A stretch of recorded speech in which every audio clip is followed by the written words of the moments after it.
Hello everyone. We are going back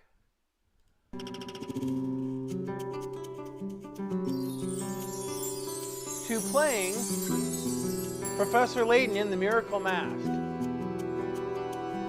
Let's see. Drinks I had today, my normal body armor sport water. And I've got a G Fuel. It's just called PewDiePie. I bought 2 cans today and I'm like questioning now why I got it, because it smells and tastes like Play-Doh. But it's supposed to be cherry. And I was like, maybe I'll get used to it. The only thing about it is that it doesn't taste salty like Play-Doh normally does.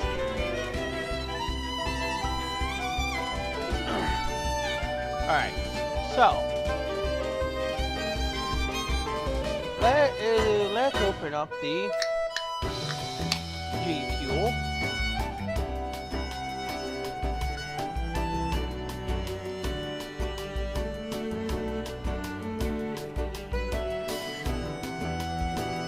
Yeah.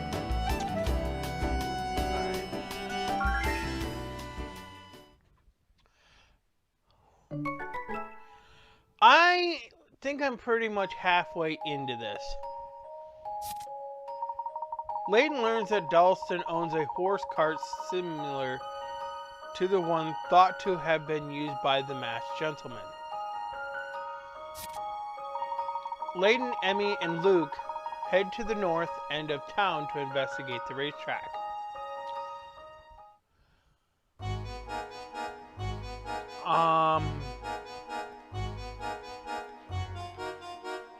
Where is it again? I don't know, let's just keep right in going.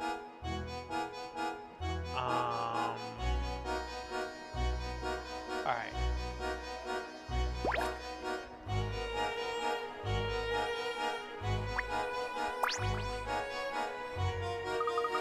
The excitement of the talk during the day.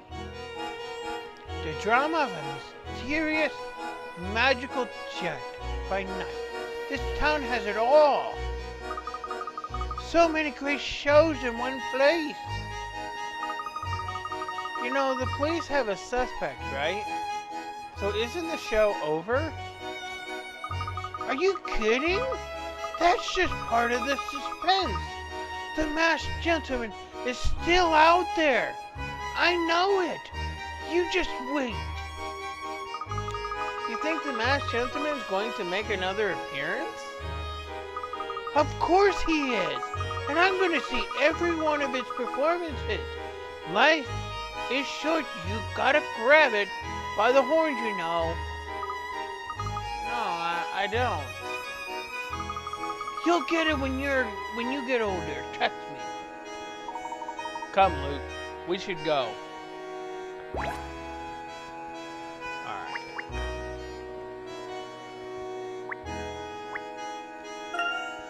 You can buy a ticket for the chariot race here. They posted the names of the favorite horses up here. How much is a ticket? Don't gamble. Please. Once you start betting on horse races, it becomes an addiction, and you'll never. Sounds like a lot going on here. Sounds like an awful lot of anticipation, soon to be replaced by the silence of regret.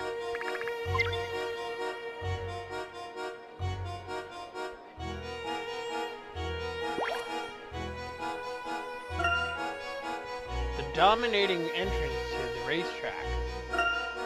Hedge your bets before climbing these stairs. Feels like my heart is racing already.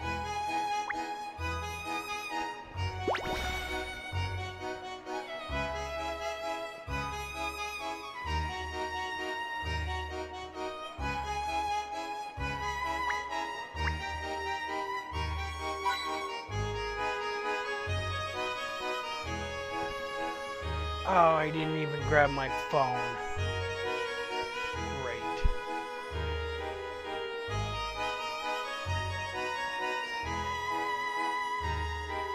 Wouldn't mind grabbing my phone, would you? Because I left it in my bedroom.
Let me check something here.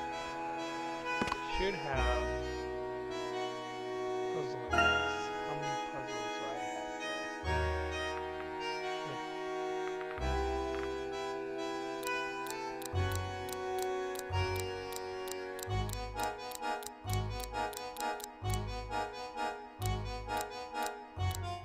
See if I am missing any. So far I don't see any one of them I'm missing.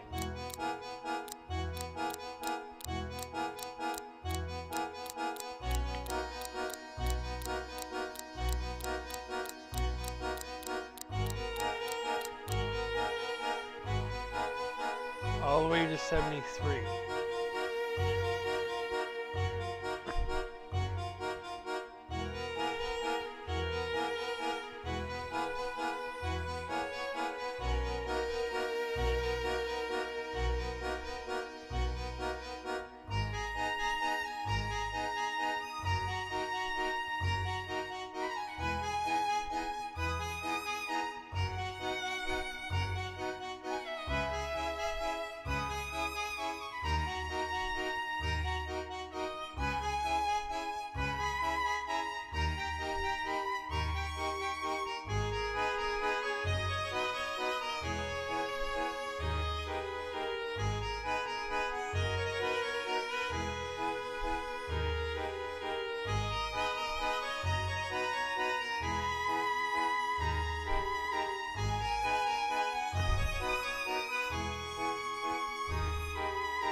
Shut up, phone.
Alright.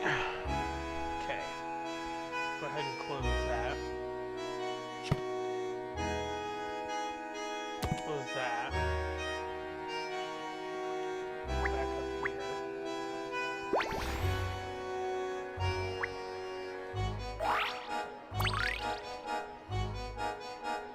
A booby prize.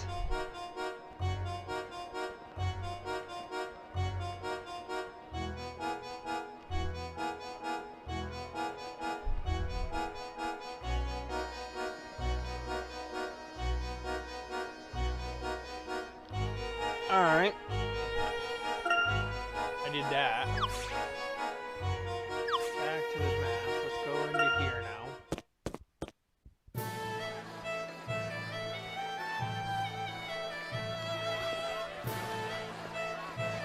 Wow!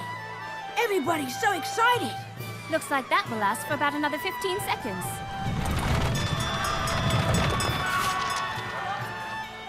There goes my yacht. That's it?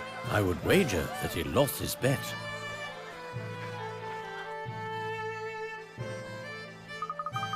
Looks like they're using some of the carts right now, Professor.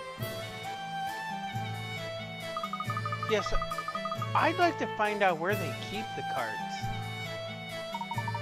Right. We should find the person in charge here. Perhaps this fellow here.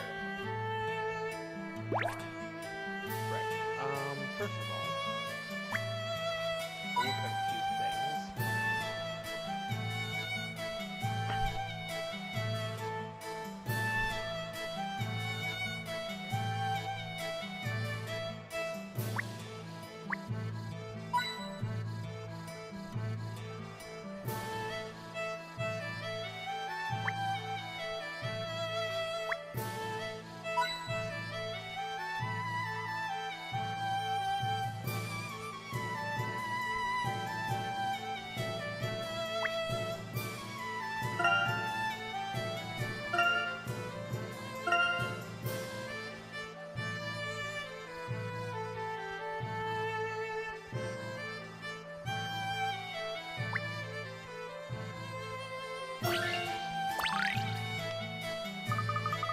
Look at this mess. Oh, I think I see a toy bunny in there. I used to have one just like that.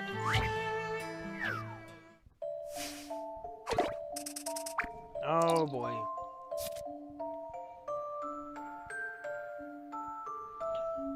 More chests.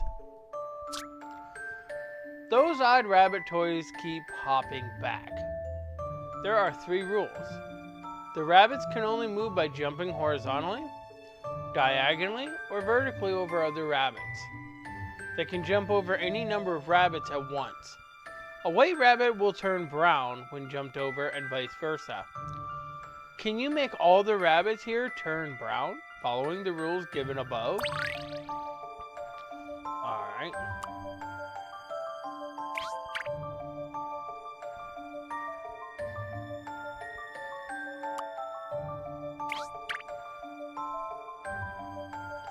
I think I see a pattern here.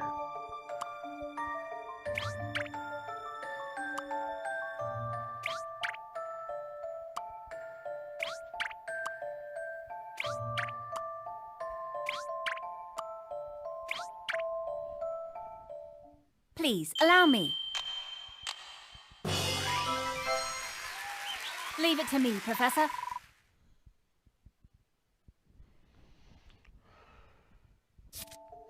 Correct. The rabbits have all changed color wonderfully. And what an elegant solution.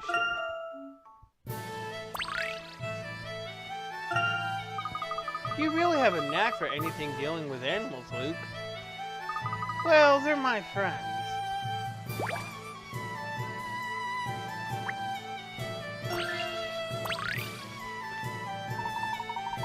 Good day, I'm Gustav, the manager here. How can I help you fine folks today? My name is Herschel Layton, and I'm looking into the case of the masked gentleman at the request of Mrs. Lador. Might I ask you some questions? Only too happy to help. Although I am quite busy here with this puzzle. Of course you are.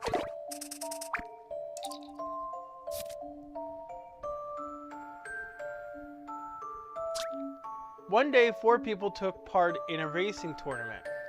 First, they held races of 2, then the winners raced against each other while the others battled for third.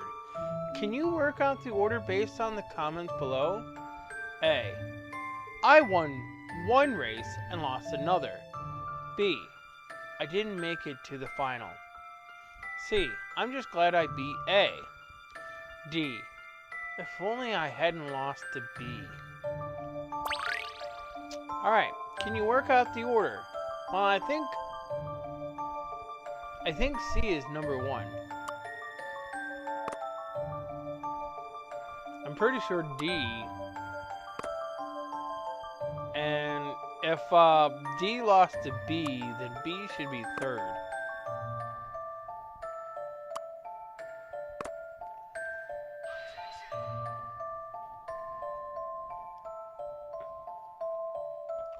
I think that's the way that plays out.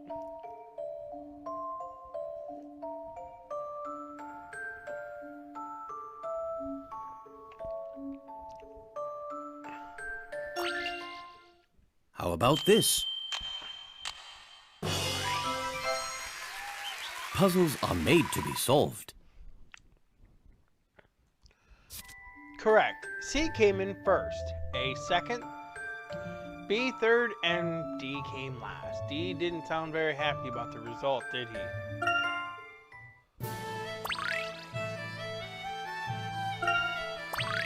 Oh, I got a new robot stage. Oh, thank you. You had some questions? Do you remember anything unusual on the night of the stone statue incident? Unusual? I don't believe so. It's quite uneventful here overall. Do you recall if any of the carts had been removed recently? Why, yes, actually. One of our carts was sent out for repairs. It was fixed about a month ago. I was shocked to see that it broke down again. They're quite heavy though. Very tough to move around with a horse. We'd like to take a look at one. Are all of the carts being used right now? There may be one in the garage. You're welcome to look at it. Alright.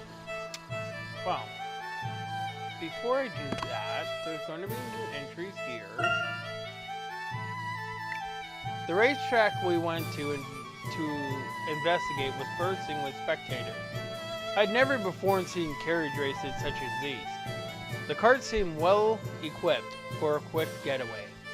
I would like to investigate one of these carts. Perhaps the manager can assist us.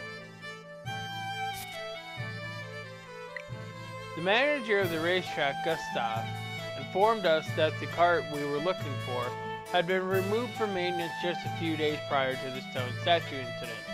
He was kind enough to grant us permission to explore the grounds as we speak. Explore the grounds as we please. Alright, new collection. I'm still missing this one. Booby prize. Why are prizes only for winners? This odd little trophy appends conventions. So why is it called a booby prize? I don't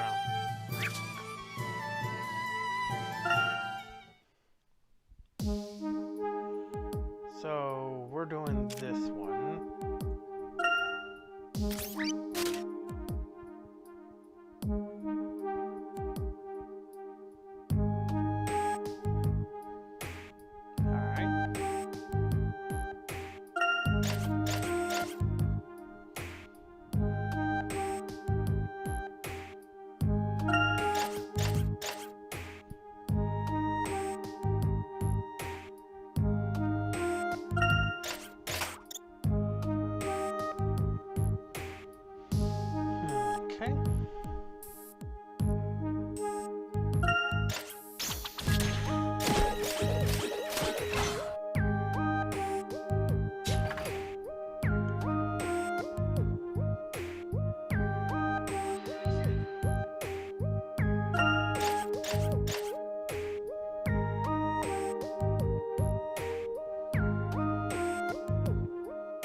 Could this have been the type of cart used in the stone statue incident? If so, I can see why the criminal would choose this. It's very sturdy. You could transport quite a bit in one of these, Professor, and very quickly. Let's take a closer look at this one. It is sturdy and heavy. It would be a challenge to move one from the track quickly and quietly. The criminal could have ridden it out of here. Yes, but that would have left tracks leading from here to the scene. The police would have noticed that, I think. Besides, to ride one out of here, you'd need a horse to pull it. A missing horse would raise some eyebrows. Wait a moment. What is it, Professor? Interesting. Take a close look here.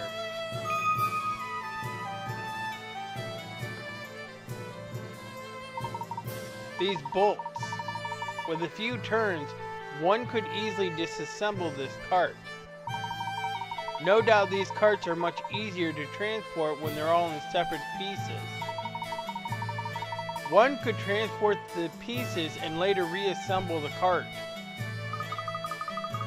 If you carried it around in pieces, it would be much less conspicuous. But wouldn't someone here notice if you were taking apart one of the carts? A good question, Luke. Let's speak with Gustav again.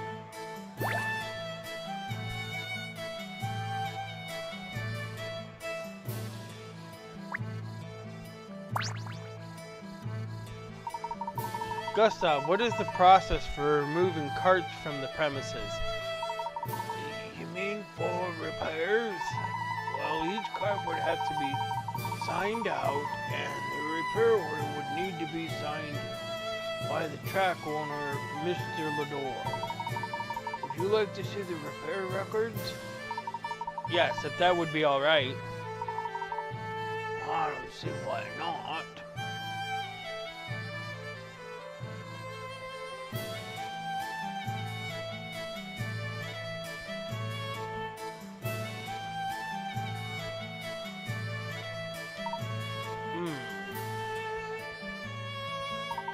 Interesting. Is it? The cart we were just looking at was out for routine maintenance at the same time the statue incident occurred. Surely you're not suggesting that there is a connection between this cart and the nefarious masked gentleman? Simply one of several possibilities, and yes, Henry signed the repair order. Of course. Our standard procedure is that no cart can be removed from the premises without Mr. Lador's approval. Mr. Lador was here today, actually. You just missed him. Henry was here? Yes. He had just come from the scene of last night's incident, apparently. I guess he came across some art pieces draped in drop cloths for the museum. He spoke to the curator about them. Drop cloths? Interesting. Thank you, Gustav. You've been most helpful. I believe our next stop should be the Lador residence. I agree. We really haven't yet had a chance to speak at length with Mr. Lador. Isn't he bound to be busy, Professor? I believe he'll make time for us.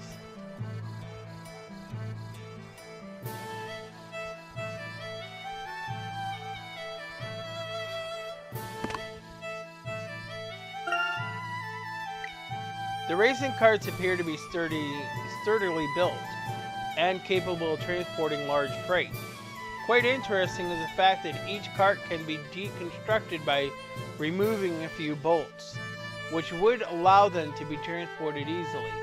According to records, a chariot was out for maintenance during the stone statue incident. Since Henry must sign any time a cart leaves the premises, we should check the facts with him.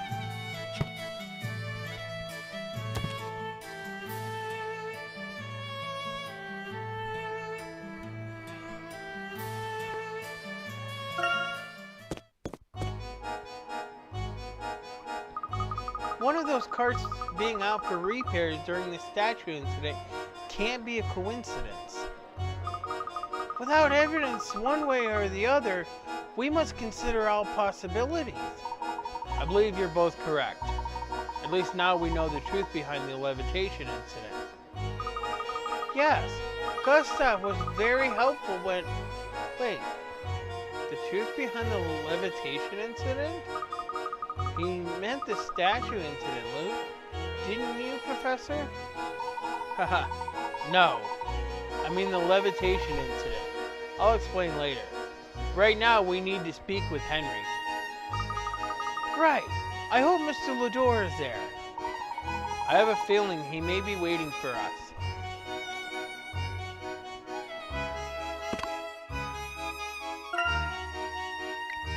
It appears the chariot used in the stone statue incident may have been stolen from the racetrack, or at least taken out somewhere else after Henry signed for it. Regardless, something is still very wrong. Henry directed the police to arrest Telston, and he has been linked to the major incidents thus far. He has also failed to disclose any real information about the case. I fear that Henry is hiding something. We are certainly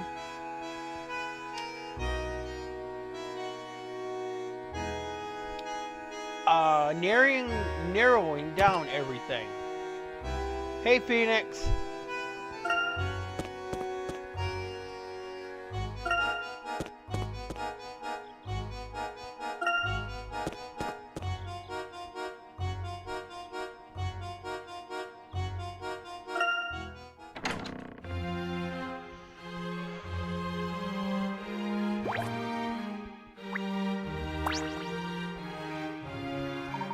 Angela, we were hoping to speak to Henry. Is he here?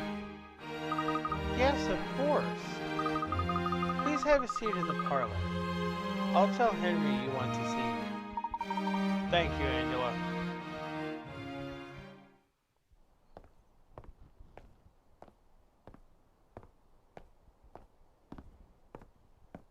I assume you still take your tea with milk, Herschel? Why, yes. Thank you, Henry. You're very welcome. I would never ask a servant to wait on an old acquaintance. You may find that a bit strange, but I hope it doesn't make you uncomfortable. Why, not at all.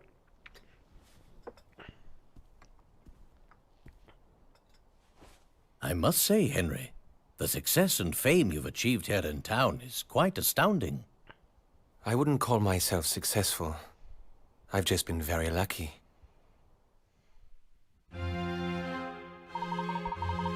To what do I owe the honor of your visit? I was hoping you could share some information with us. You own the horse racing track, correct? That is correct. There is evidence to suggest that one of your racing carts was used in the stone statue incident the other night. But sir, carts cannot be removed from the track without my permission. Each cart has a serial number that is logged if it ever leaves the site. So any cart can be removed as long as your permission is given. Yes, I suppose that is one way of looking at it. What are you implying, Layton? Seems pretty clear to me, Mr. Lador. I am simply pointing out that the log shows that one of the carts was out the night of the incident, with your approval, Henry. The cart was removed for repairs, and it was returned yesterday. Do you know anything about the repairs? There were tracks from what appears to be a cart leading away from the scene. Well, that's interesting. Henry, I have reason to suspect that you were involved in last night's levitation stunt as well. Layton, you can't be serious. I understand that after the incident at the museum, you donated a number of works to replace the confiscated paintings, when the masked gentleman appeared to be walking on air. I believe he used a wire that was stretched across the plaza.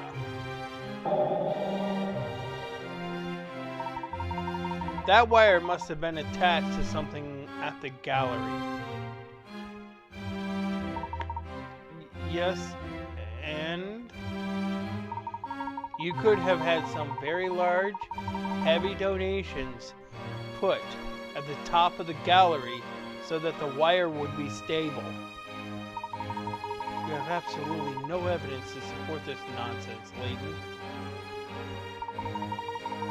You are aware of the drop cloths that were found near the gallery, correct? The masked gentleman used a device to lift his accomplices into the air. They then covered themselves in black cloths. From an observer's perspective, blinded by neon lights against the night sky, the accomplices seemed to simply vanish. Professor, is that really possible? Yes. However, such events would require quite a bit of financing. Dalston and Henry top a very short list of suspects with the wealth and connections to pull off such a thing. Well, I obviously can't prevent you from suspecting me. I do believe you're forgetting something important. My wealth is completely tied to the fortunes of this city. If it collapses, I'm ruined. Yes, I keep hearing that. However, the more the masked gentleman appears, the busier Montador seems to get. I find that odd. The masked gentleman has appeared in large crowds near major tourist attractions. Some locals are worried that Montador is gaining a reputation for dangerous activity, and most of the talk seems to be centered around a mysterious, charismatic villain capable of performing miracles. Professor, do you think the number of tourists has actually increased as of late? It certainly seems, on the surface, that the masked gentleman's actions make for grand stage performances. People would be very eager to flock to Montador if they believed this was a limited engagement. Layton, am I hearing you correctly? Are you actually suggesting that I hired the masked gentleman as some sort of tourism stunt? It seems a possibility, yes. My wife clearly has enough faith in you to have summoned you here, but I don't trust you any further than I can throw you, Layton. Years ago, you left Randall for dead and ran off to London. You betrayed the memory of your friend, and now you have the nerve to make these ludicrous accusations in my own home? I explore every inch of that ancient death trap with nothing but Randall's notes as a guide, out of loyalty to him. You have no right to speak to me like this, and you have absolutely no idea what you're talking about. Henry, let me explain. We have nothing more to discuss. Leave.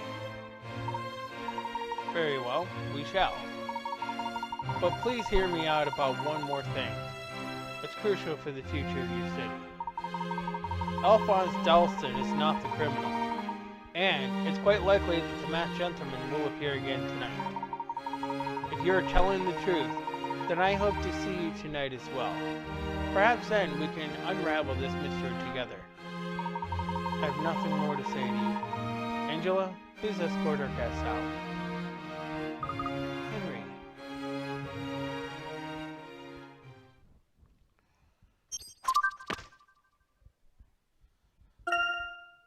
Although the masked gentleman appears to be walking on thin air, he was actually supported by wires strung between the museum and the arcade. His victims were actually accomplices who were lifted up by balloons and then cloaked in a dark drop cloth. This was no miracle. The masked gentleman's accomplices were hidden somewhere in the crowd and then given the signal.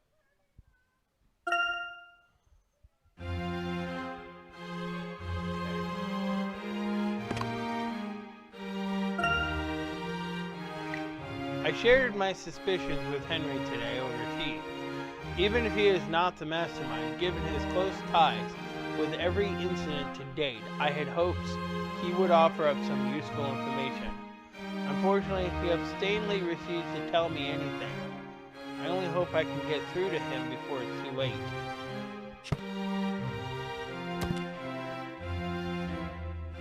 Okay. So we are leaving the mansion. I'm sorry, Herschel. It is I who should apologize. I've obviously upset your husband. No, don't worry about Henry. He gets emotional sometimes, especially concerning Randall. Understood. But I also have the feeling that Henry is hiding something. Oh, I doubt that. Henry's an open book. He always has been. Do you know him that well, Angela? I'm not so certain you know him as well as you pretend to. My thoughts exactly. I beg your pardon? What do you mean by that, Herschel? I intended no offense, Angela. All will become clear in time. We will soon get to the bottom of things. Yes, well... Thank you, Herschel.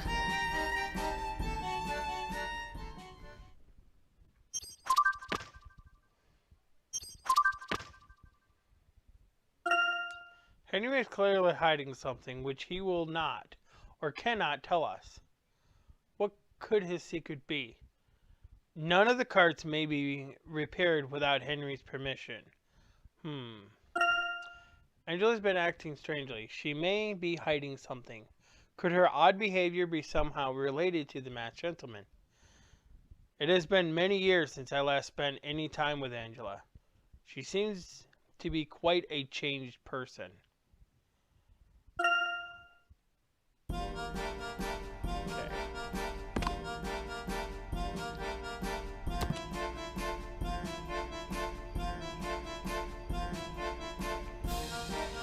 Alright.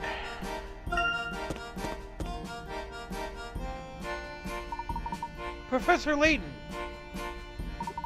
What can I do for you, officer? Glad I caught you. Can you come to me right away to Carnival Square? It concerns the masked gentleman's case. Of course. Is something wrong? Has the masked gentleman appeared again?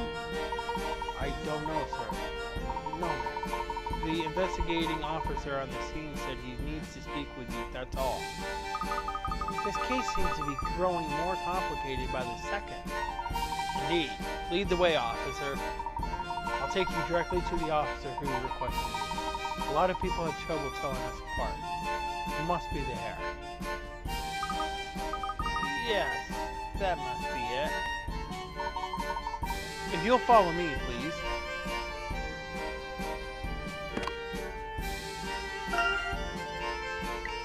We had just left the Ladors and were en route to Pumpkin Park when we were stopped by an officer. He has offered to lead us back to Carnival Square, where another officer wishes to talk to us.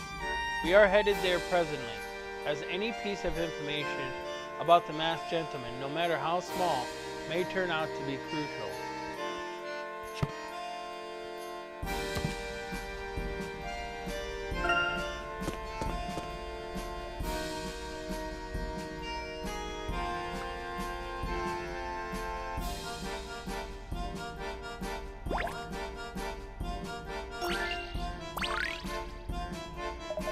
Surprise! Double surprise and treble surprise. We meet again, unexpectedly. But we expected nothing less, no? Yes, hello, Elders. Good evening. Oh, but the evening, she is not so good. Other than good, this night has an air of sadness. Do you not smell such air? I wish I had frog enough to voice this guy, because this guy would sound perfect with a French accent.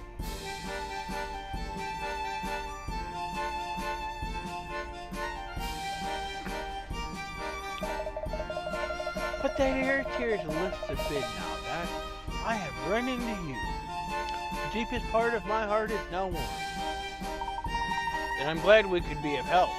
But you must not leave without a gift for my gratitude. I worked on this puzzle for an entire year. Please take it. Sure, why not?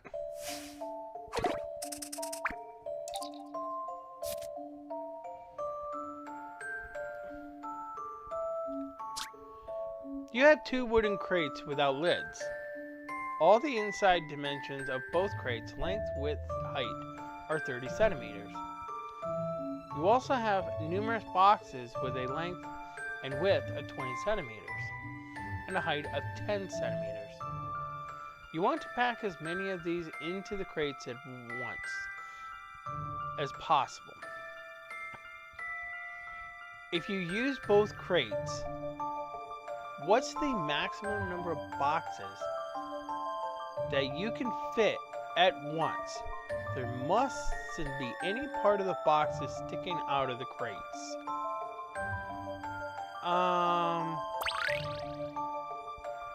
What if I do 3 down at the bottom and 1 on top? No. 3, 4, 5,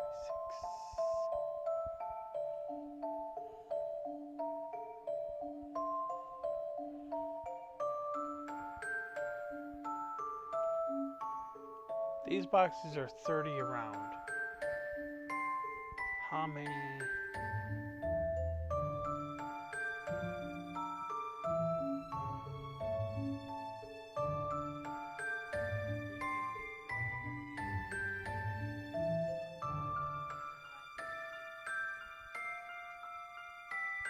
How do you figure?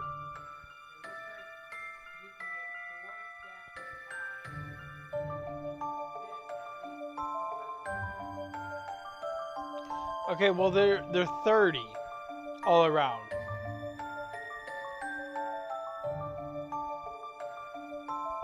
So they are a perfect square and they're 30 around. Which is why I was thinking 3 on the bottom and 1 on top, but let's see. You have 2 wooden crates without lids. All the inside dimensions of both crates, length, width, height, are 30 centimeters.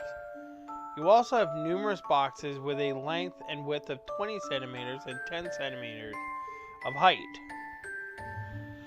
Unless we can literally stack them on top 3 across, which means that would be 6 in each box. Because if they're not have lid, there's going to be 10 centimeters sticking out anyways. Which means if we do 3 on the bottom and we do 3 across there, that's going to fill pretty much 3. We can stick 1 down. That's 1 there. On one side. 30. 1, 2, 3. It's going to fit across there, but they're only 20 wide. So then we should, then we should be able to stick 1 on the side there.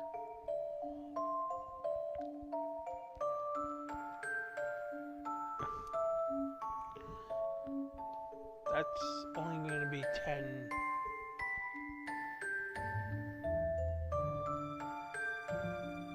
10, 3, 4, 5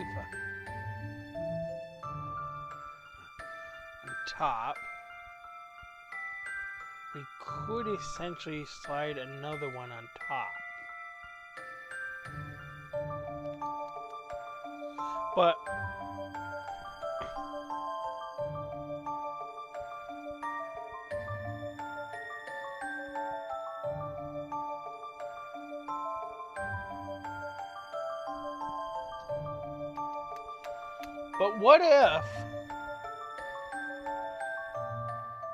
what if we laid the 2 boxes down and we closed them right over? Would that work?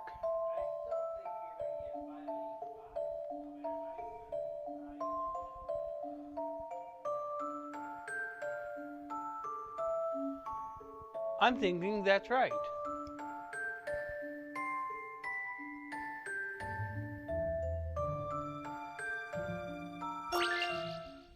I believe I have this one.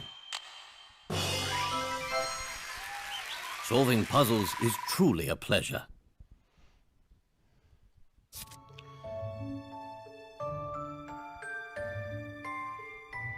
You pack some brain power. 12 boxes will fit. The trick is to put the two crates together with the open sides facing each other. Then you can carry more boxes without any of them sticking out.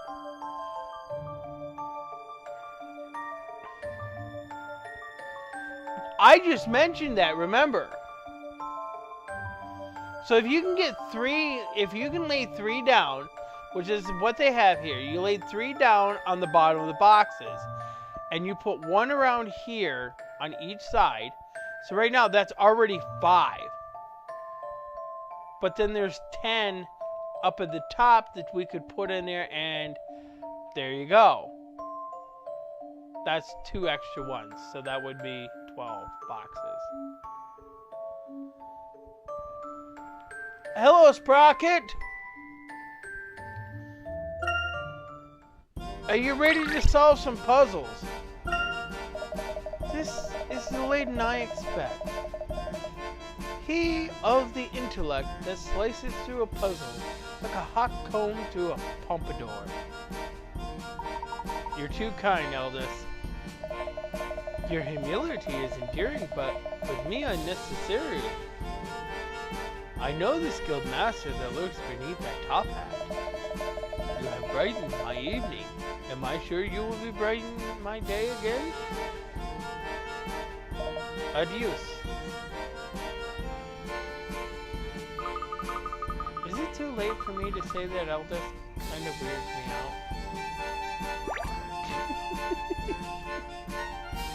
Right.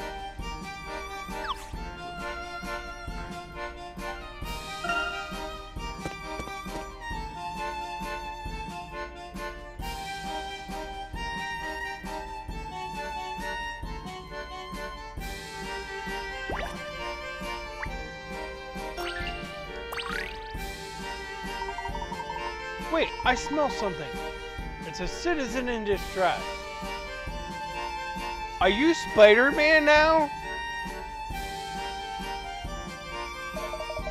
This city's too darn big. How can anyone find anything here? Pardon me, sir. My name is Herschel Layton. Might I be of some service? Not unless you're some sort of puzzle-solving genius or something. Name's Groucho, Fett. First. Not new here.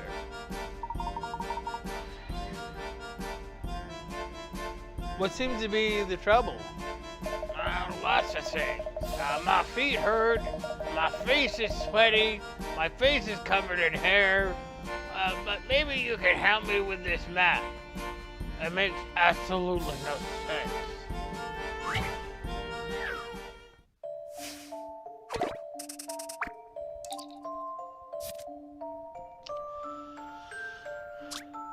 These 2 tourists have lost their way while sightseeing. Fortunately, they brought a tourist map with them. But it seems so well used that it appears to have fallen apart along the fold lines. Can you restore the map to its original condition? Yes. Holy crap, that's a mess.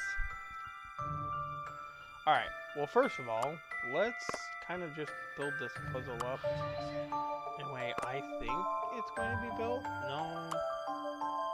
You goes there. You goes there. Are you okay here?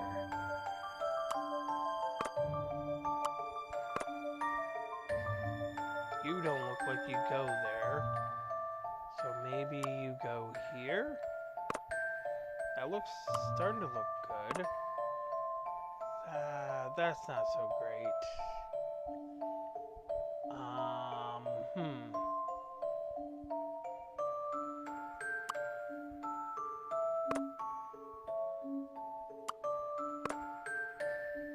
Still not so great.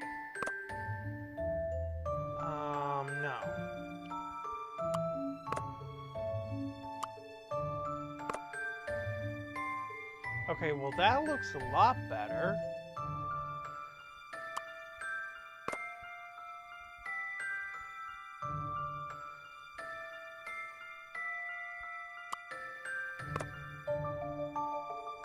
No, I don't like that one.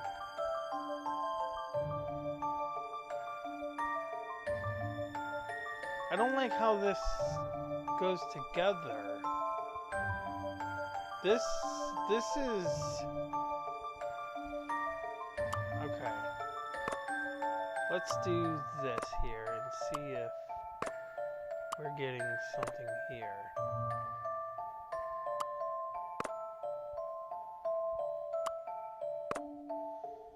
No, still don't like how that goes together. Okay, well this has to go here.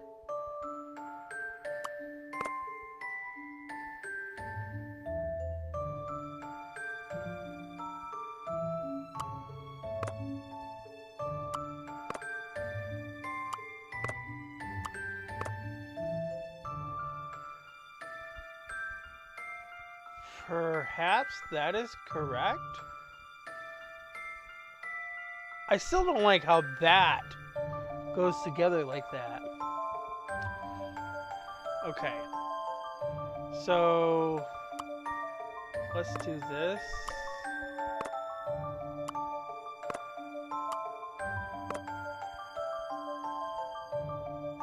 Okay, that looks a lot better. That looks a lot better.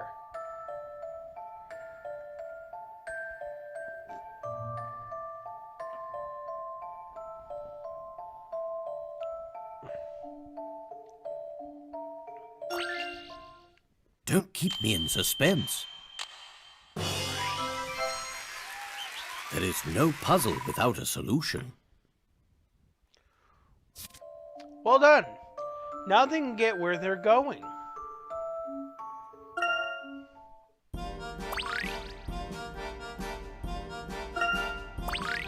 Okay, new play. That'll do then. Thanks for the help. Wow, I saw the great Professor Layton solve a puzzle. Professor, my brain salutes you. You were lucky we came along, sir. The professor here is probably the world's greatest authority on puzzle solving. Really? That's quite a claim. There was a young fella in my village who was pretty sharp with a puzzle or two. He could solve a slide puzzle with his eyes closed. That boy was like a son to me, but he up and vanished a couple months back. I think he might be here in town, but how can you find anyone in this place? You should go to the police for help. Ah, yes. Good luck, sir. I also suggest you speak with someone at the police station. Perhaps someone not in uniform. Will do. Thanks for your help. Boy, I sure hope he finds his friend. Anyway, let's get back to it. I'm sure you'll have the case of the masked gentleman solved in no time, Professor. I will do my utmost to justify your faith in my abilities, officer. Oh, a new episode. Great.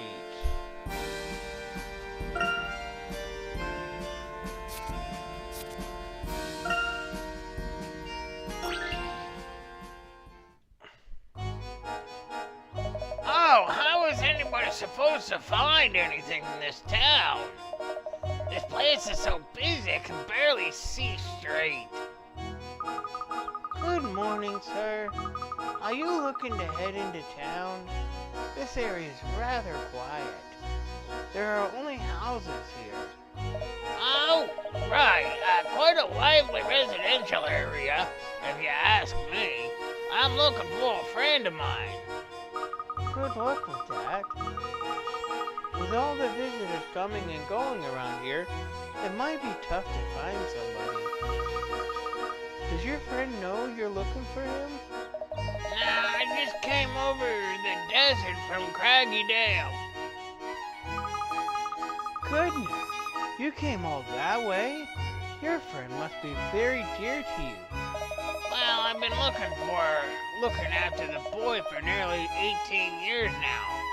I guess you could say we're quite close. But he changed. A couple months back, he got a glint in his eye. Next thing I know, he up and leaves for Montador. I just had a bad feeling about that, so here I am. Just roaming around looking for a needle in a haystack. It's good of you to care so much for your friend, but you shouldn't stay long. Not with the masked gentleman about. I ain't never been afraid of masks or gentlemen. I'll be fine, thank you. Oh, pardon my manners. My name is Esser. Nice to meet you. Pleasure, my lady. I'm Firth. You must feel so overwhelmed here. You know, I'm also from a rural village myself. How would you like to come in for a cup of tea and some lovely pastries? Well, I suppose that bustling city isn't going anywhere. And how could I refuse a hospitable offer like that?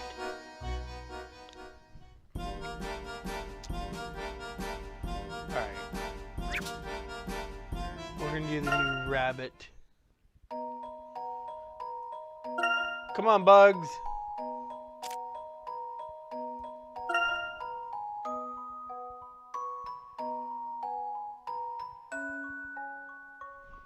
Alright. One day in the forest,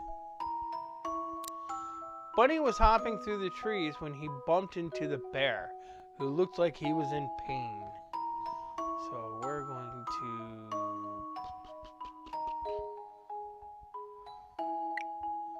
prance.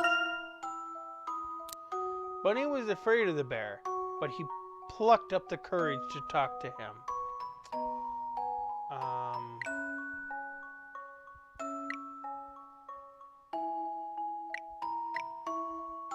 Chatter? The bear said he hurt his paw by stepping on a hunter's trap. Get across how angry you are at that a hunter would lay a trap. Alright. Let's do that.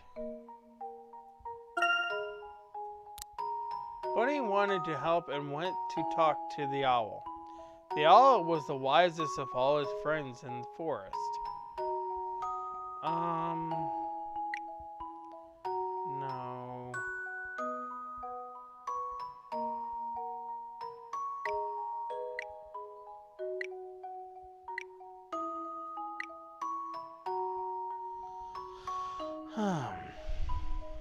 Sulk. The owl told Bunny to get some medicinal herbs that would help heal the bear. Worry.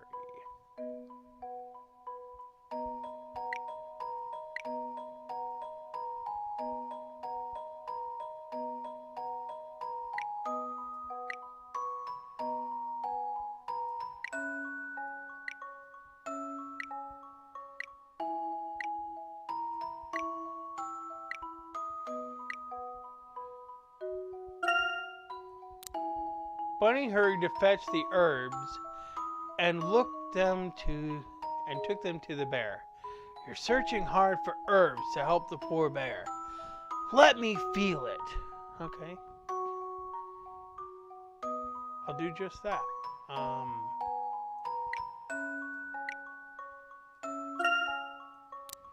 This made the bear feel a lot better. He thanked Bunny and made his way home.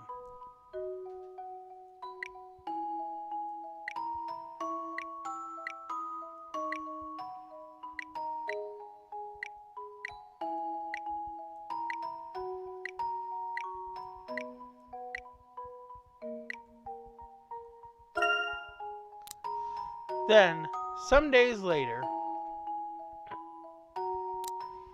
Bunny was merrily hopping through the forest when all of a sudden he was spotted by a hunter.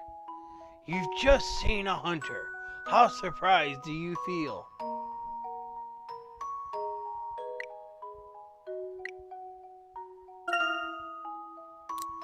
Bunny hopped as fast as he could, but the hunter chased him all the way to the river.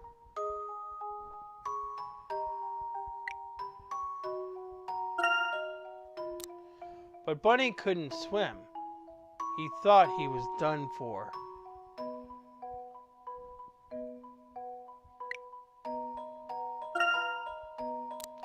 Then, out of nowhere, a bear appeared.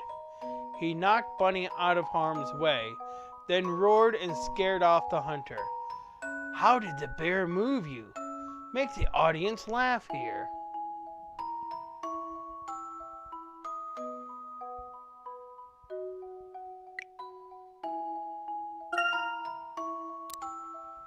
It was the same bear that Bunny had helped. The bear paid back Bunny for the courage and kindness he'd shown earlier.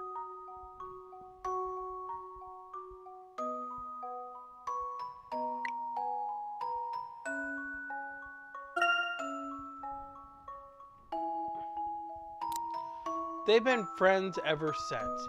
Let your happiness really show for the final happy ending.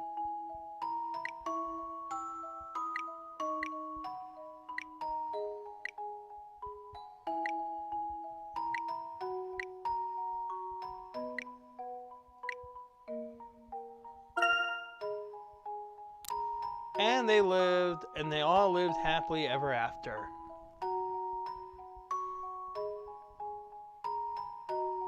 Okay. Let's do the curtain up.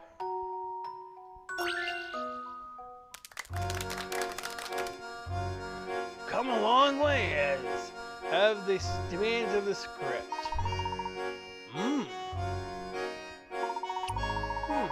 Well, why not? Keep going. That could work. Keep going. That was quite seething. Keep going. Well, why not? Keep going. That could work. Keep going. Good, you've shown that time was of the essence. Keep going. Fine, go on. Keep going.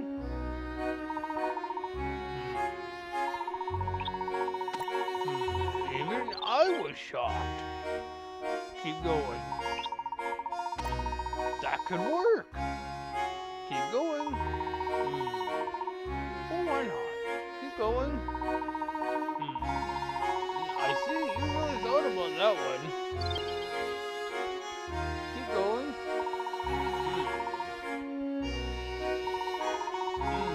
That could work. Keep going. That ending deserves a nice little dance.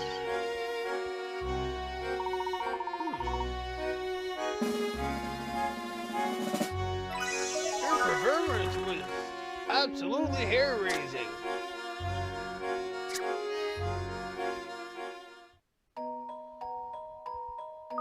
Oh wow, you performed that last play brilliantly. Maybe we can get you into the circus soon. I'm really enjoying myself. The ringmaster is very critical of my mistakes, but that's all character building, right? True, he can be demanding sometimes, but it'll be good for you in the long run. Shouting is his way of getting you to improve. So, he should shout at me more? Hopefully we won't need to do that. Yeah, maybe forget what I said. Just do your best. Come on, let's get going. Right.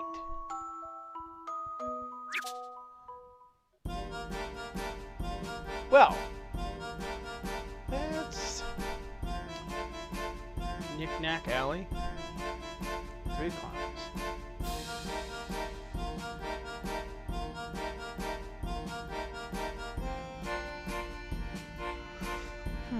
Okay. All right.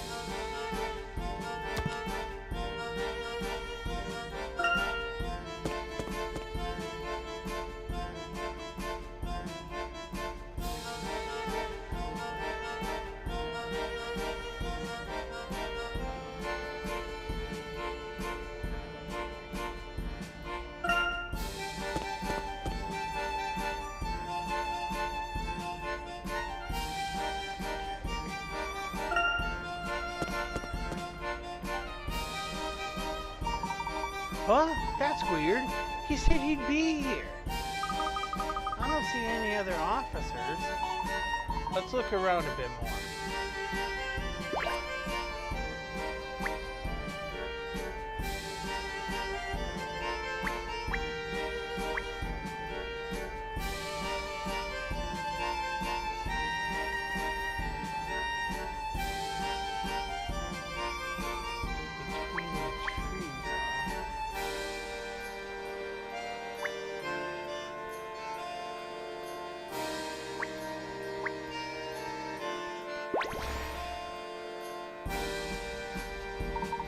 There he is.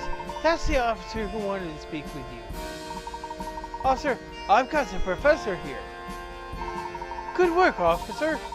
You have a bright future on the force. Professor, there's something I think you might be interested in. I can't tell between the two of you. You sound just alike. Is this about the masked gentleman? You bet it is. I wanted to say how great it was watching you on horseback chasing after that guy. Yes, well, thank you. You bet. Everyone down at the station was real impressed. Oh yeah, real impressed. I didn't need to hear that in stereo. That was delayed stereo, sorry. I've got to tell you, Professor, speaking to you in the flesh is an absolute honor. Thank you, officer. If you want to do any more horseback riding while you're in town, just let me know. I'll set up a course for you. I see. Well, I suppose I might enjoy a ride if I have a spare moment. I'll start working on an obstacle course right away. Just have to find a piranha tank. I'll stop at nothing to make sure the course is worthy of your abilities, sir. Officer, I couldn't help but notice that didn't really have anything to do with the masked gentleman. It sure did. If he hadn't seen you chasing after the masked gentleman, he wouldn't have wanted to meet you so badly. That was a complete waste of time. I feel.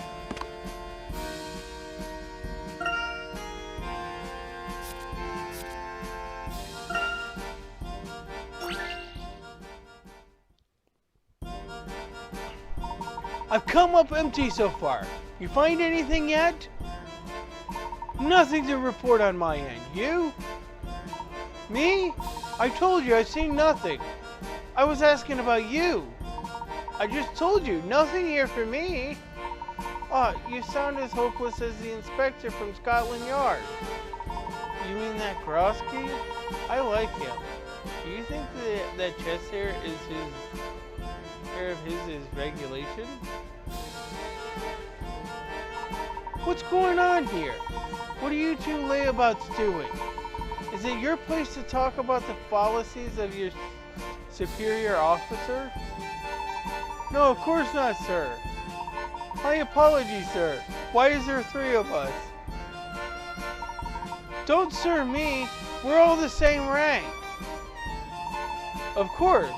We haven't found anything so far. How about you? How about me? Rather forward of you to ask, don't you think? I'll tell you about myself when I'm good and ready. I'm ready. So far, I've been a layabout like you guys, and I haven't been able to find any clues regarding the case. Maybe this criminal does have magical powers. Or we could just be lazy and just not looking. Possibly. I once saw a man encase himself in a block of stolen sausage and eat his way out 2 days later. That was also like magic. I wonder if he got food poisoning.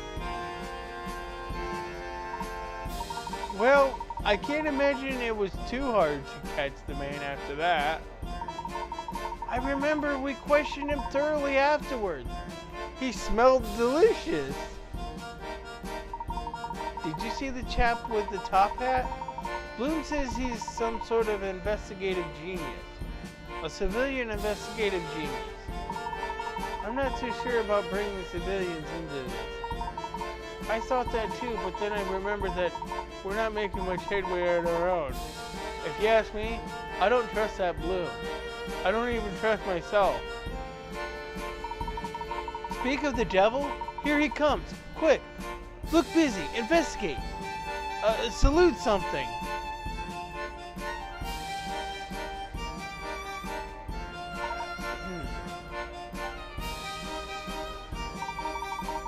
Everything's going according to plan. But it unnerves me that I can't tell these officers apart from one another.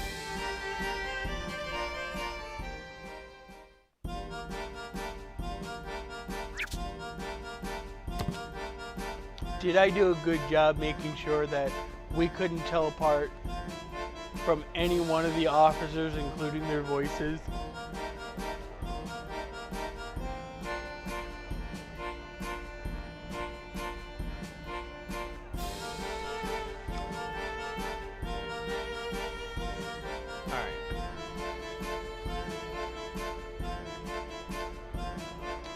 I think I'm gonna go back to the racetrack.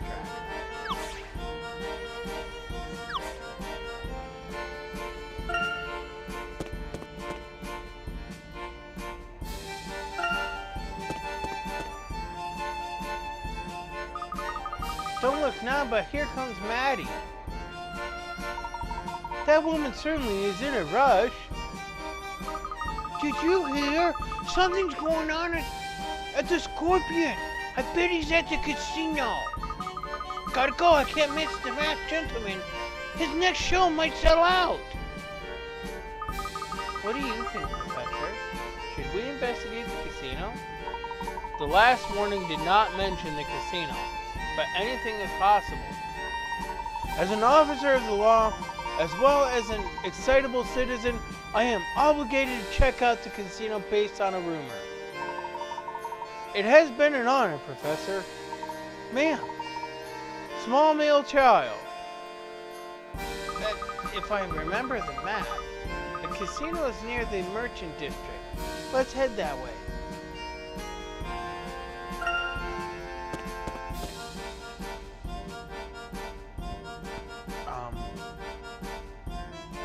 I don't think I went the right way, did I? No, did not.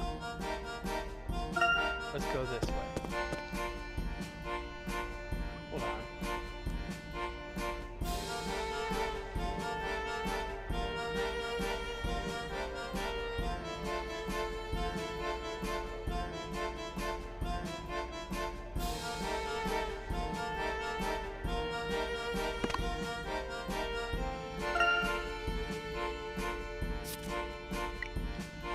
The officer who requested our presence was very interested in our horse riding skills. We wished him a good day and made our way to the Scorpion upon hearing of a scuffle there. I am loath to treat any disturbance in Montador lightly, knowing that the masked gentleman is out there somewhere.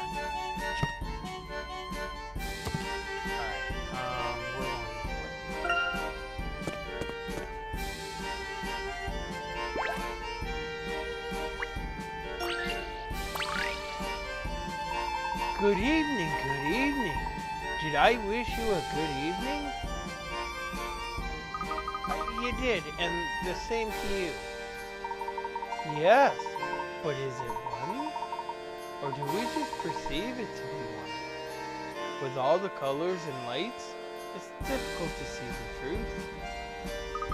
Yes, that does seem to be the truth here in Montador. Conducting an investigation here has been rather difficult. Hopefully you'll be able to spread your cheer while we work. You both are hardworking, selfless, and responsible individuals. Your parents must be so very proud. I shall spread the fun that I am known for throughout the city while you investigate. Surely you have time for a quick puzzle.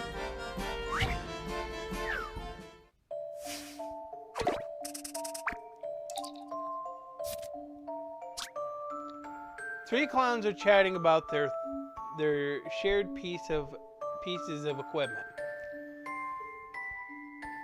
1. I keep my hat in the black box and everything else in the yellow box. 2. I keep my drum in the red box, my ball in the green box, or my ball in the green and my hat in the black. 3. I keep my drum in the green box and everything else in the white box. The clowns have each put one thing into the box, and no two clowns put away the same thing. The black and green boxes are empty.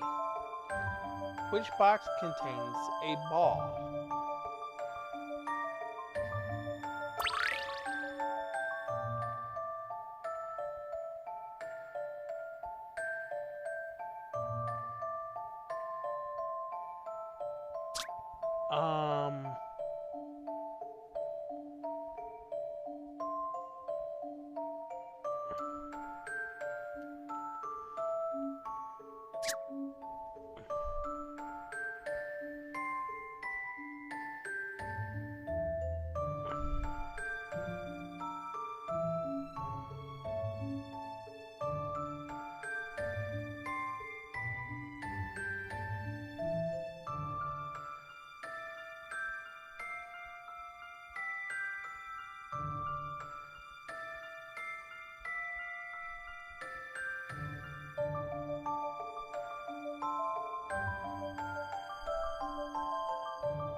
This is rather confusing,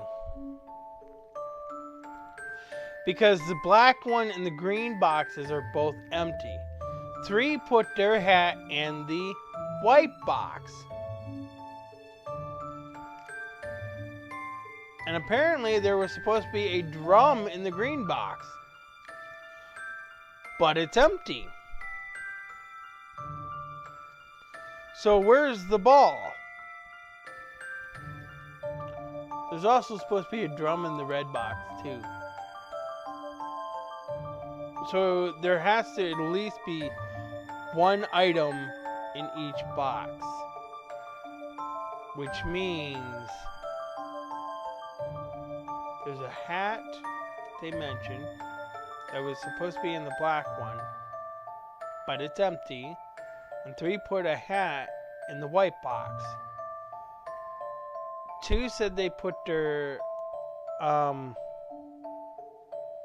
well, I think 3 said that they put a drum in the green box, but that box is empty, but there's a drum in the red one. So then this one's unaccounted for. Okay, here we go. That was no match for my wits. Correct, it's the yellow box. Since the black box is empty, neither 1 nor 2 put their hats into it, which means 3 must have put away her hat in the white box. The green box is also empty, meaning that 2 can't have put his ball in it. So he must have put his drum in the red box. That leaves 1 who put her ball in the yellow box.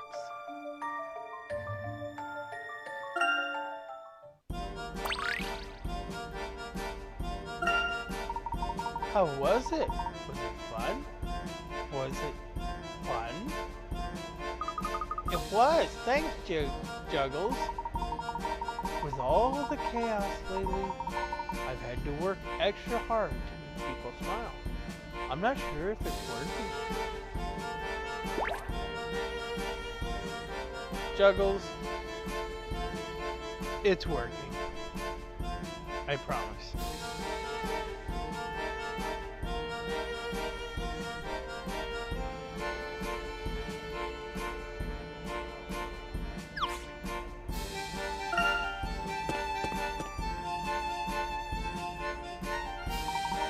casino down here at the end of Chance Avenue must be where all the commotion is. Let's head that way then.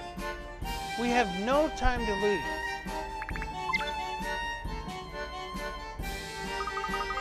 Professor, do you see that nervous-looking man in the entrance? Yeah, something odd is going on here.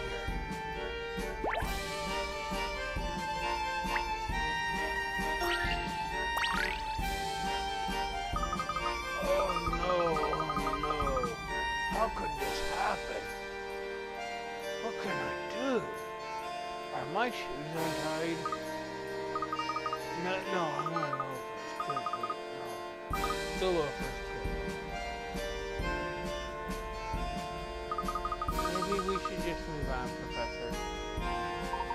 Let's just see if we can help out here. Professor! Professor Layton!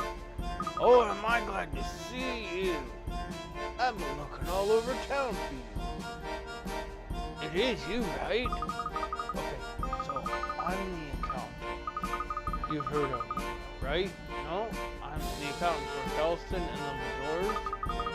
That's some critical information, but you're getting ahead of myself.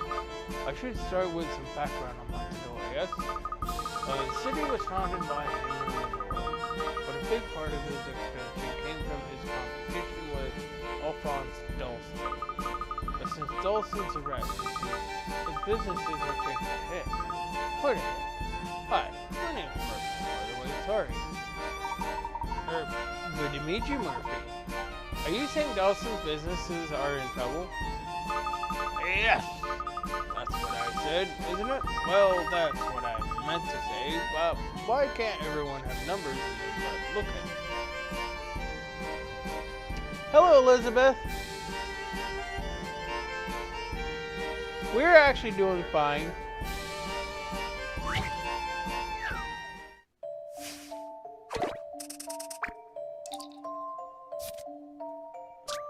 A, B, C, D, and E run a baker's, a cafe shop, a bookshop, a grocer's, and a cafe.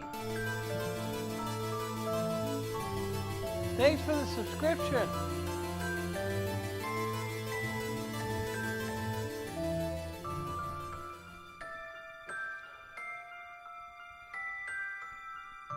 Alright.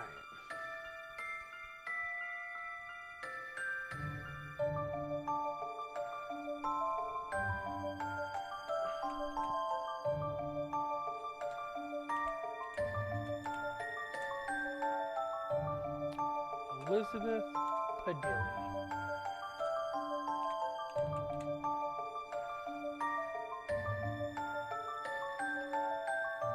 You have been added to our recent subscriber.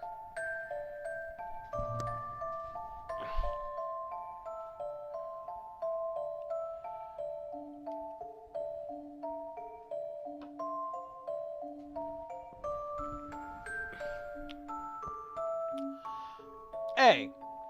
C and I both work close to the baker's and the cake shop. B. C and I haven't dropped by the cafe for ages. C. D and I never bake bread. Neither A nor B run the bookshop. D. E and I often visit the cafe and the grocer's. E. C and I both work near the grocer's.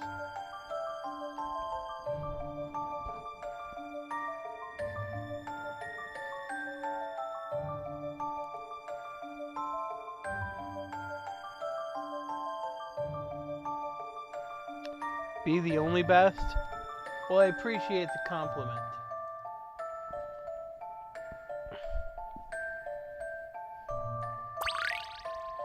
Alright.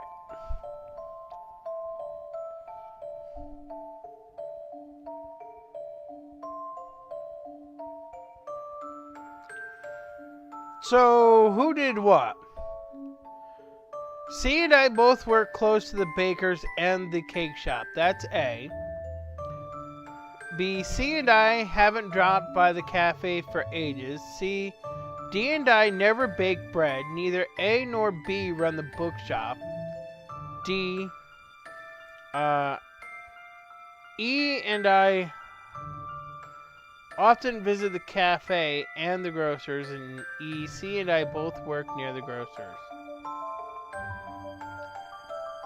Let me put this on screen. That way you guys can see it.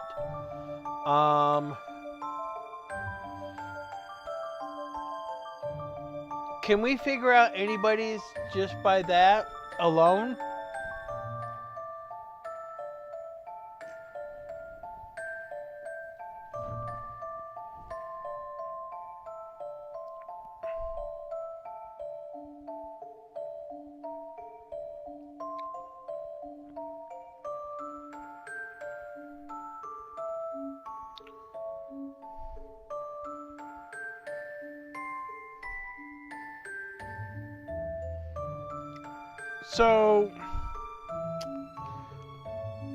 So apparently A and C do not work at the baker's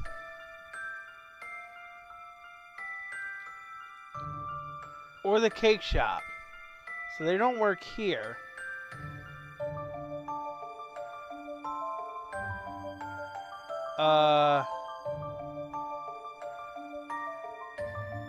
And well, C does not work at the cafe. And neither does B. So C is already bred. So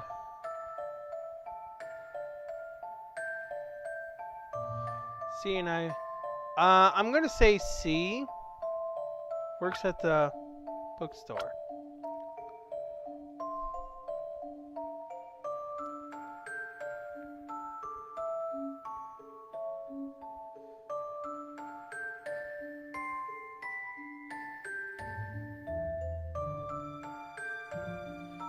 So E and D have visited the cafe, so E and D do not work at the cafe.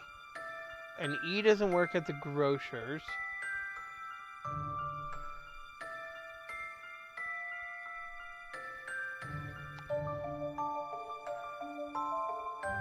Okay, so A, they work close to the bakers and the cake shop.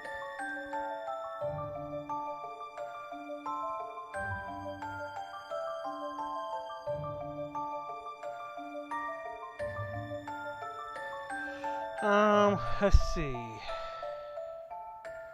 B does not work at the bookstore. Well, we've already figured out who does the bookshop. A does not work at the baker's or the cake shop. So that would be either the cafe or the grocers. B, haven't dropped by the cafe for ages. D, never bake bread. Either. So D and C have never baked bread.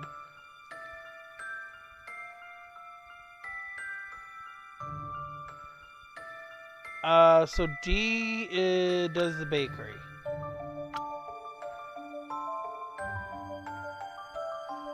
So that means C.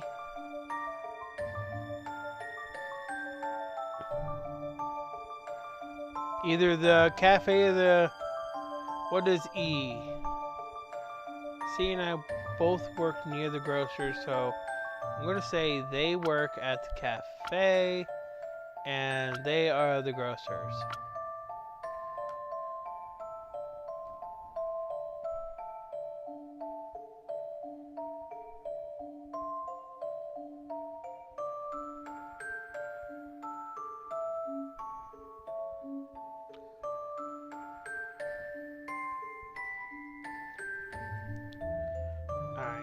So this is obviously wrong. It's obviously wrong, so... Because C...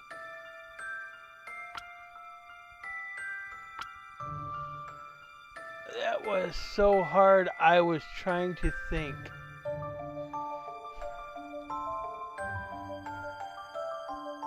Well, I got C and D's profession right off the bat.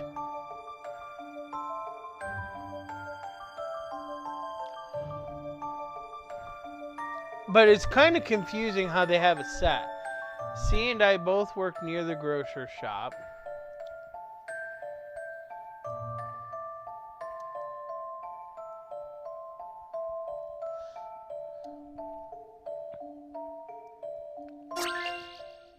I believe I have this one. An excellent puzzle.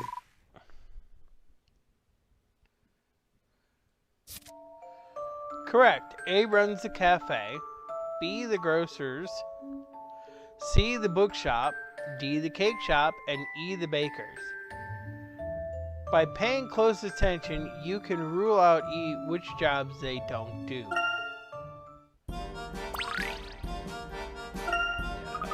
Now you understand the complexity and beauty of our local economy, yes? Alright, it's really very simple. Mr. Lador funded this town in the middle of nowhere. The spot we're standing on was just a small desert oasis. The town kind of begins here. Yes, I can see that it's a central point of the whole city. You said you had some critical information. You're the biggest fan of Professor Layton? Well, I played... The one after this is going to be Azaran Legacy. And I'm going to be playing Catriel, but be ready for a long haul onto it. I don't really think it's the best game that they put out. So...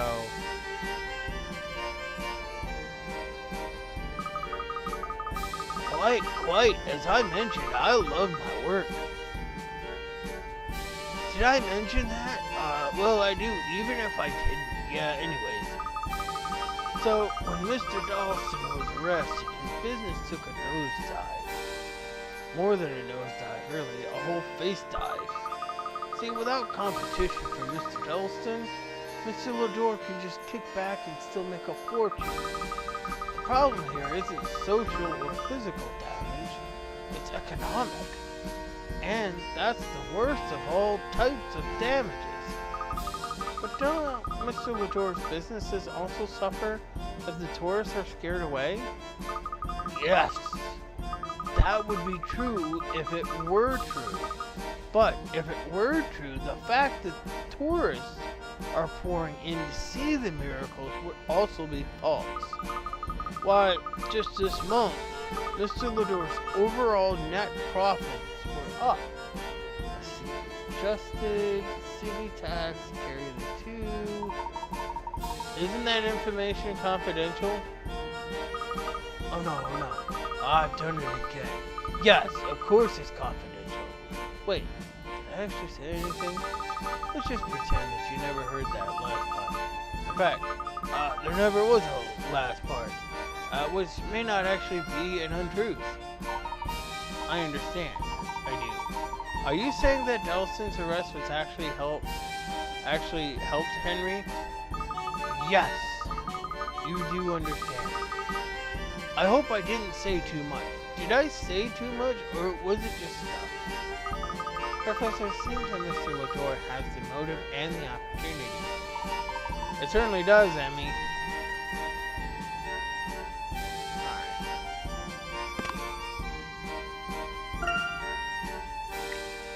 As we made our way to the casino, we met a man named Murphy.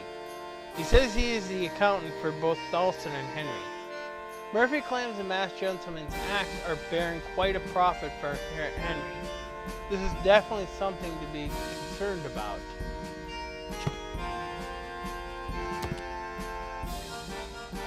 Alright.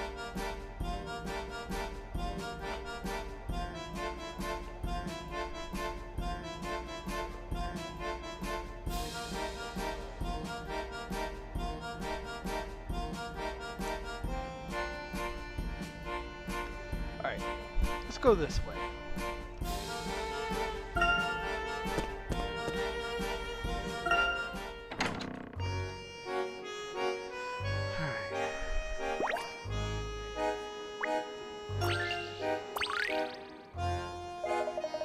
Welcome back, Professor Layton. I trust you've been sufficiently impressed by the sights of our magnificent city. I'm afraid I spent the whole day working, so I have yet to fully appreciate Montador. I'm certain you'll have that chance soon. In the meantime, could I ask you for a small favor? Our bellhops are having trouble keeping up with the luggage for our guests.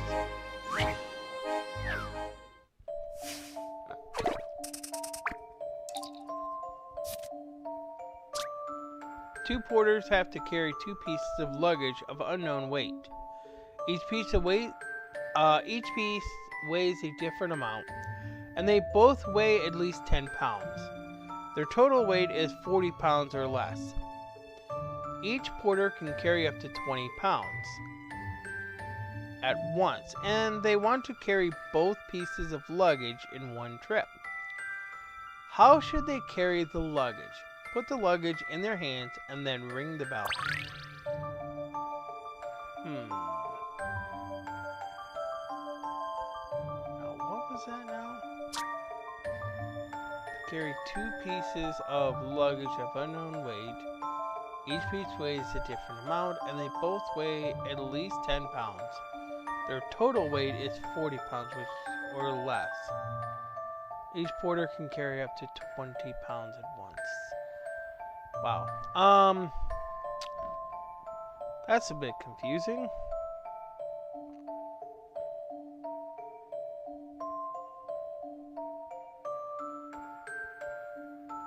Alright. Let's just figure out what the weights are of them are.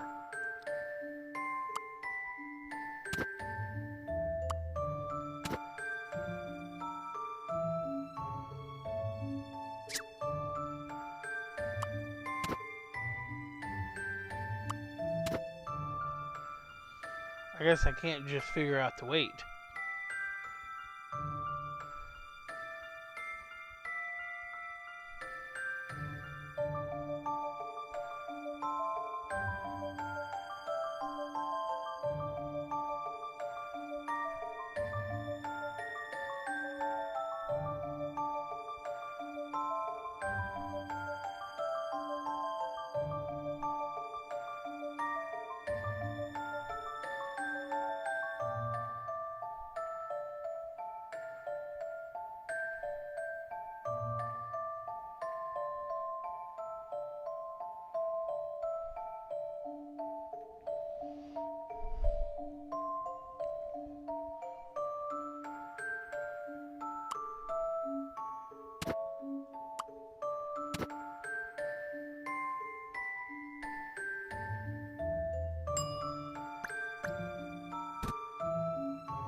I believe I have this one.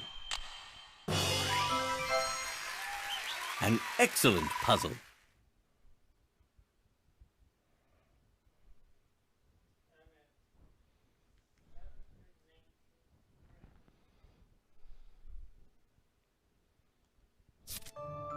Correct. The solution is for them to share the load. Teamwork is everything.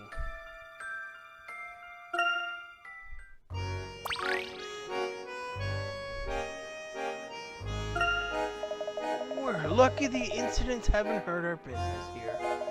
Well, I hope that soon you will get to see the sights in our lovely city.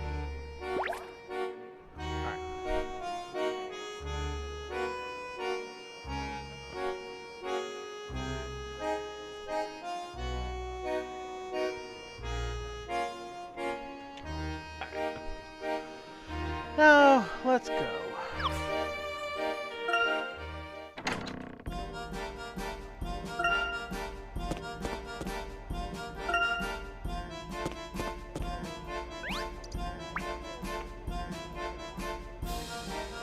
Oh. Hold on. I guess I'm supposed to go this way.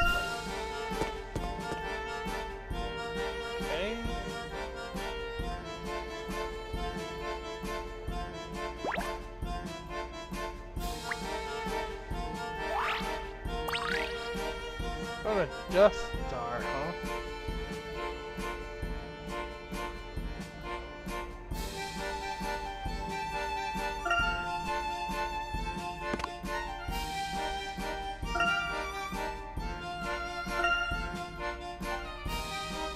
That's weird. It's only a mushroom.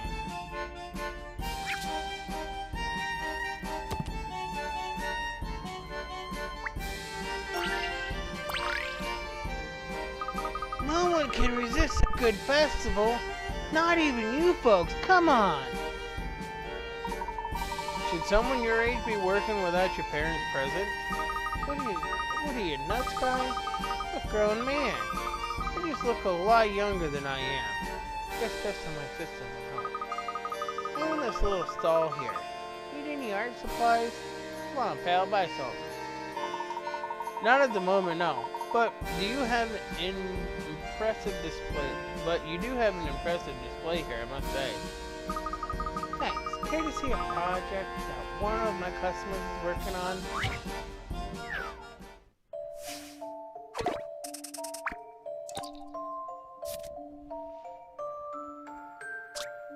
This artistic young girl wants to make a stained glass picture based on the legend of King Arthur by sticking bits of colored sheets to the atrium window.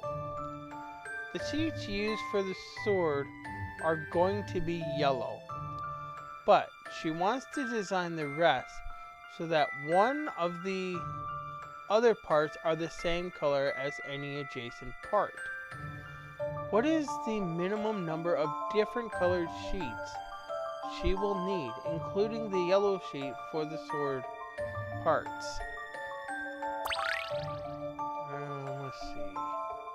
1, 2, 3, 4, 5, 6, 7, 8, 9, 10, 11, 12, 13, 14, 15, 16, 17, 18, 19.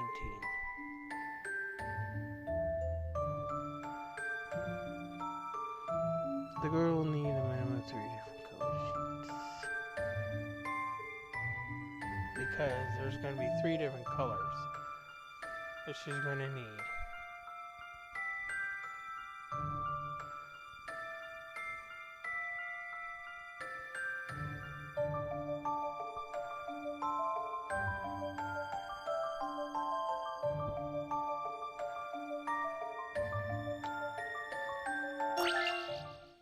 I believe I have this one. Solving puzzles is truly a pleasure.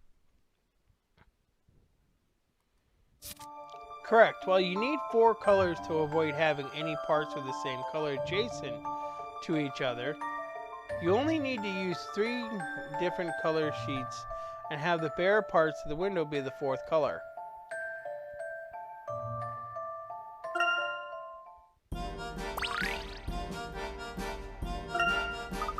Good eye!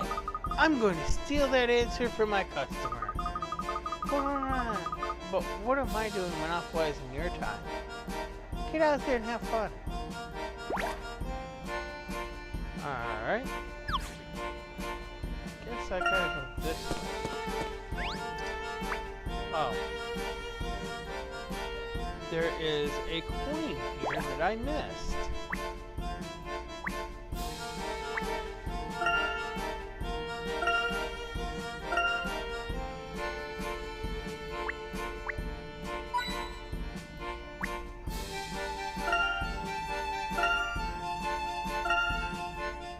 Okay, Cactus, you win for now.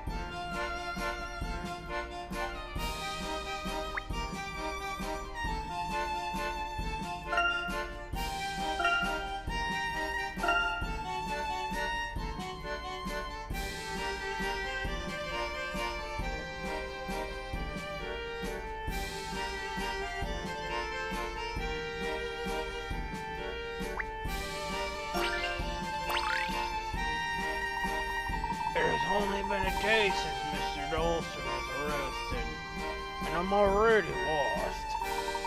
I wanted to testify on his behalf, but the police said I must wait for the trial. And I returned home to find one of the windows broken. Mr. Dolson is very particular about repairs. What should I do?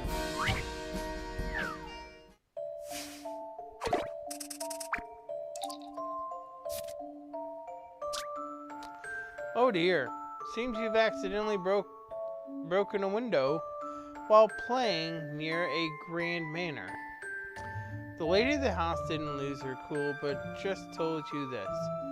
I'd like you to use these 6 colored pieces of tape to mend the window exactly as shown in this drawing. The tape should go on the inside the window, of course. The drawing shows the window as she'd like it to look from the outside.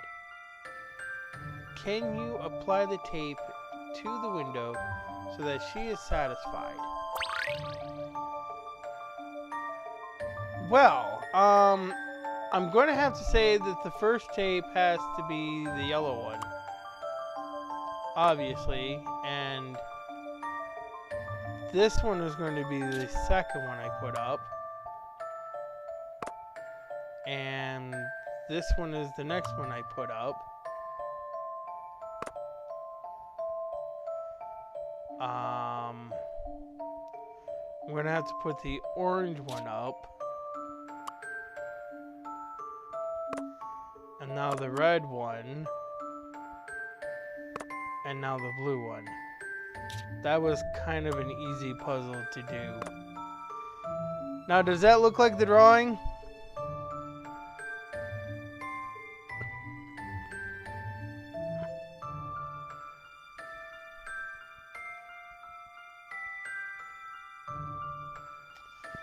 Oh, wait a minute.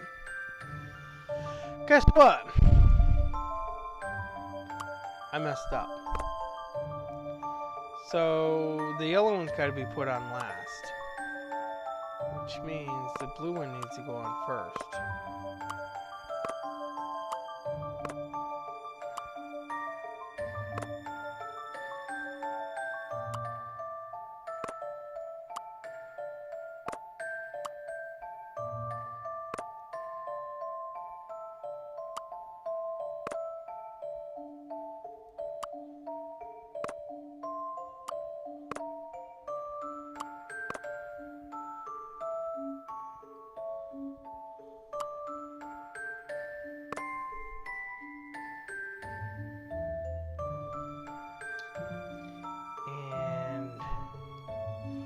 I believe the red one goes on now.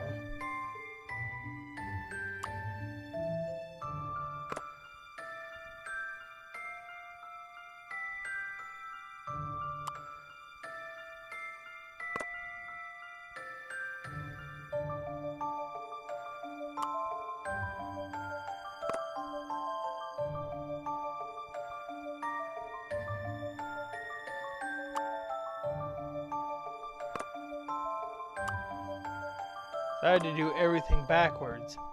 Just a dash of puzzle solving here. That was a challenge, to be sure. Splendid.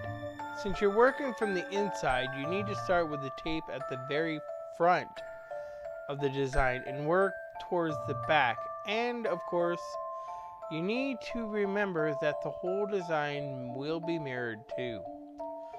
Hopefully the lady of the manor will be happy with this solution.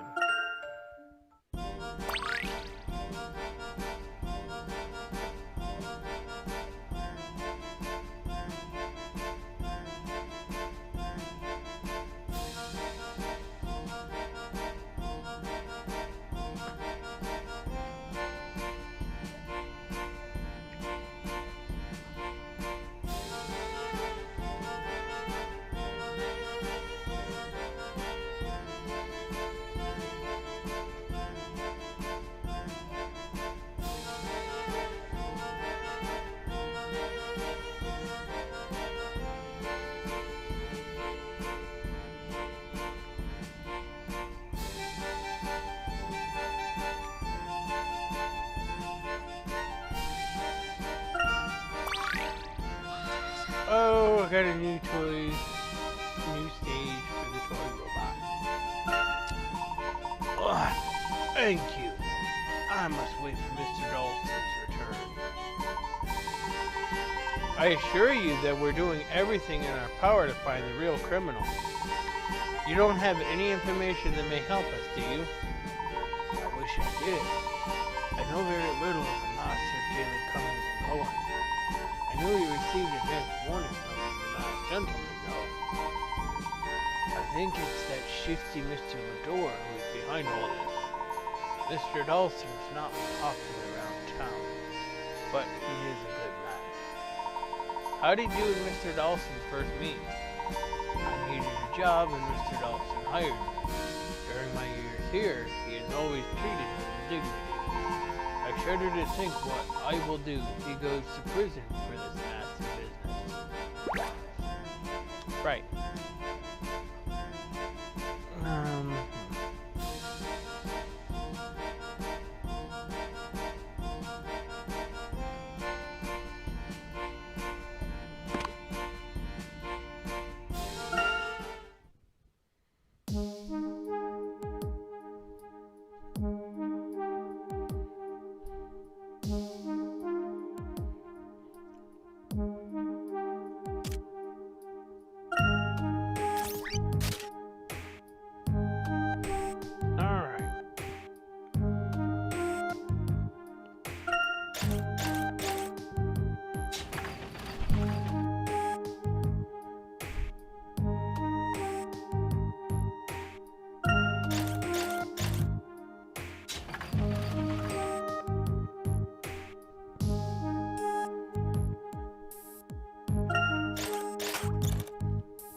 Everything has a purpose.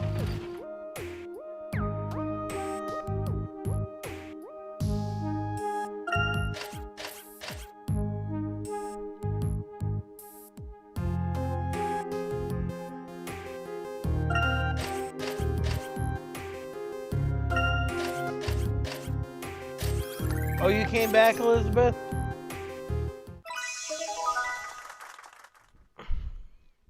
Well, welcome back.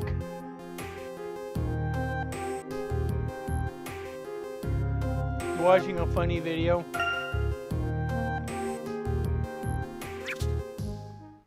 I've been recently watching, because I learned about this meme from Markiplier, and he didn't know anything about because he was playing a fan game, a fan.exe game. Now let me tell you what the meme is. It's called Skibbity Toilet. And if you know anything about it, then you know exactly what I found out about it. I also found a film theory video onto it.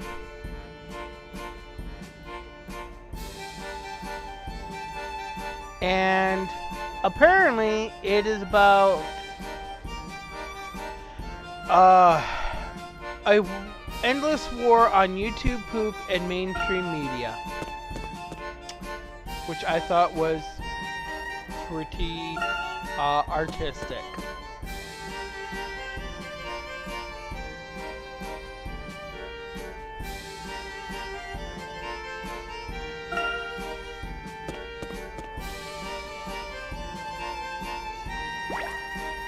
The only thing I gotta say about Skibbity Toilet is it's entertaining.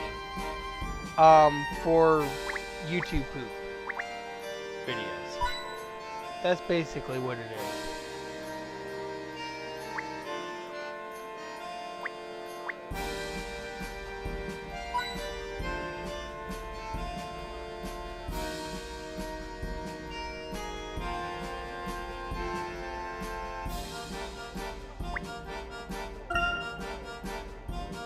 Right here.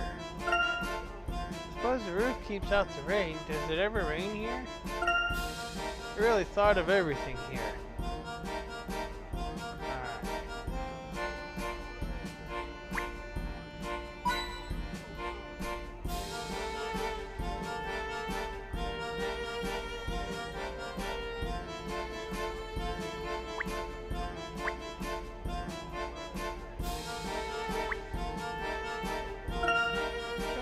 To get lost in the sea of tourists.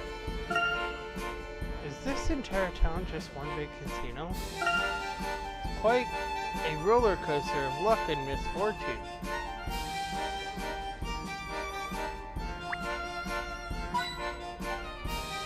Found a hidden coin.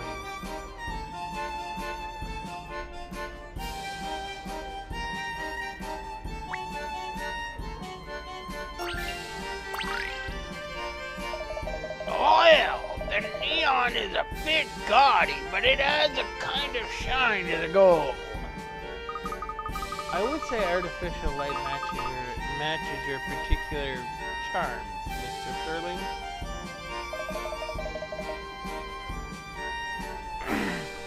You forgot put letter A on my name, and not trying to be me, just asking.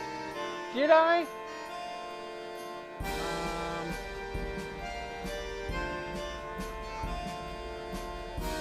Oh, I'm sorry. That's because, alright.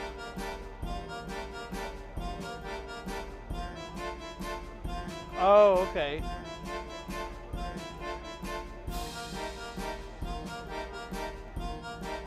Well, thank you for telling me that. Is that right now?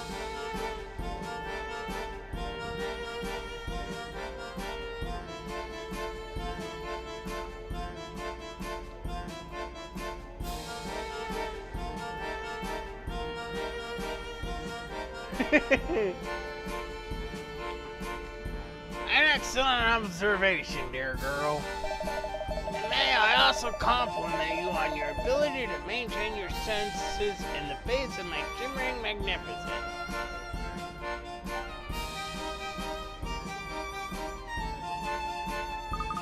I would prefer it if you don't. Yeah, it's really not that difficult. Well, I can't expect everyone to fully appreciate the finer things.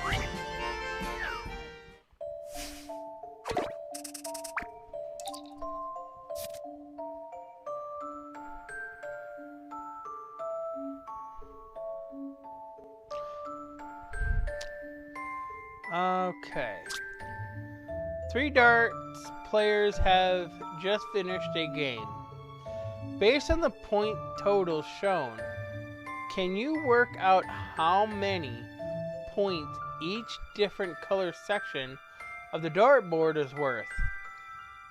No 2 sections have the same value, and their values increase the closer they are to the center. Each is worth a single-digit value of at least 1 point. Wow. Okay. So, what's my favorite color? See, I have a blanket my mom made me, and I've got red, green, and white onto it. Green is my favorite color. Red, I also like the color red. White was something that was just to separate the 2 colors. So, I got a crocheted blanket that is Christmas colors.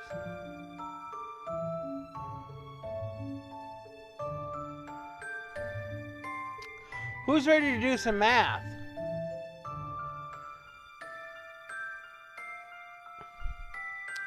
Alright, well this has 4 darts. This is 22 points.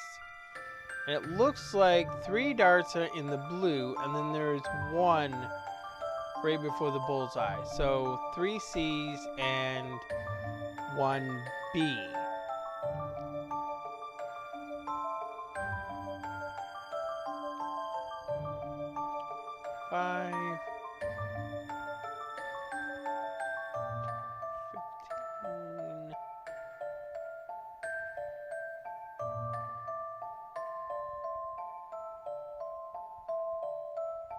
Red is your favorite color? Alright. So, let me think here. So let's assume these are 5. 5, 10, 15. So then what would this be?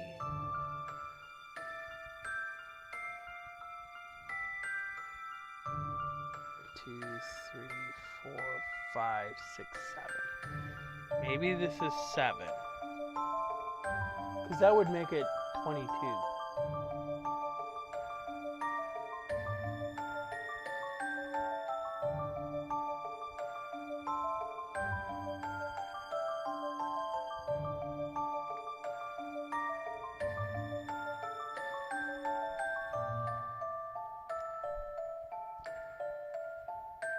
Let's just pencil it in right now because I ain't submitting it quite yet.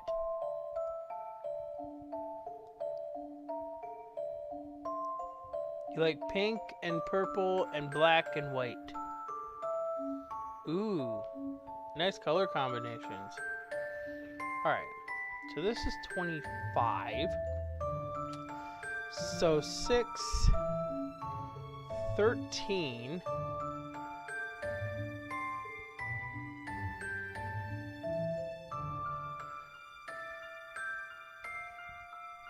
2, 3, 4, 8, 9, 10, 11, 12, but it's supposed to be a single digit. Which means these can't really be correct. So,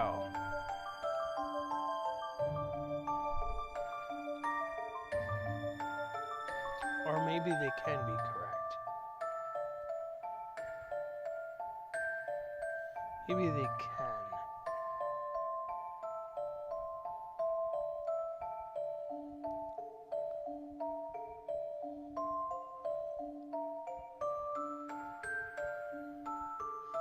Because maybe this can be not just one. Maybe. So if this is 5 and this is 7.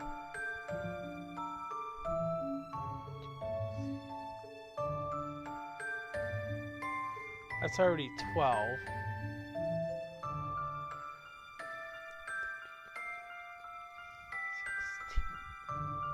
Let's see, what would that would make that 4. So then what would be this?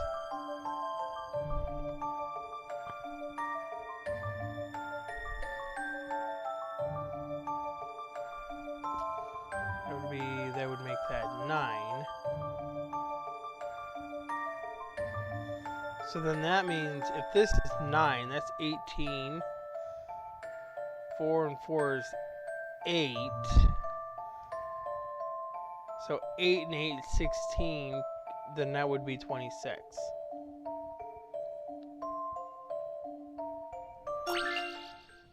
I'm going for it. What? Maybe I'm not cut out for this.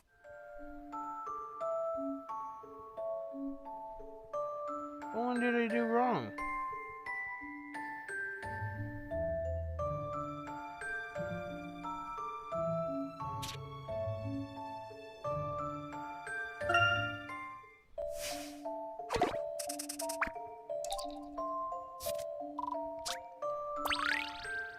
So B is 7. Oh, I got it backwards. That's right. I swapped the 2 numbers around. Okay, here we go. That was no match for my wits. Yeah, I mixed up the A and D. D is on the outer part of the thing, and A was the bullseye. So A is 9, B is 7, C is 5, and D is 4. As long as you remember that the only possible values are from 1 to 9. This is just simple calculations.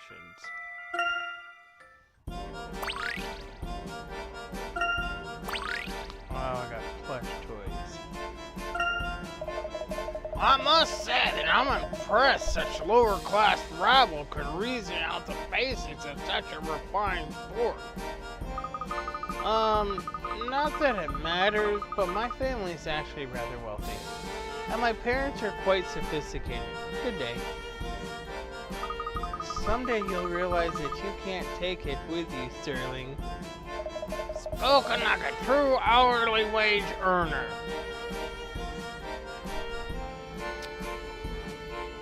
Seriously?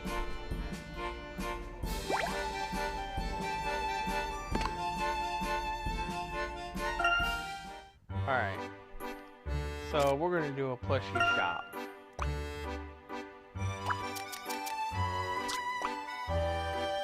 Think carefully. Alright.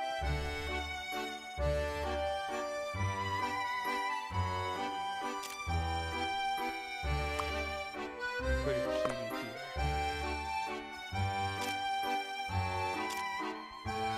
We'll put this there.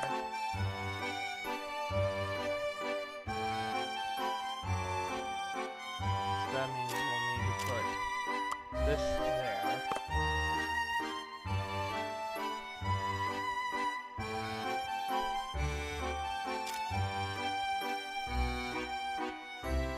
I'm ready to put this there, because... No, that can't work. There's no way.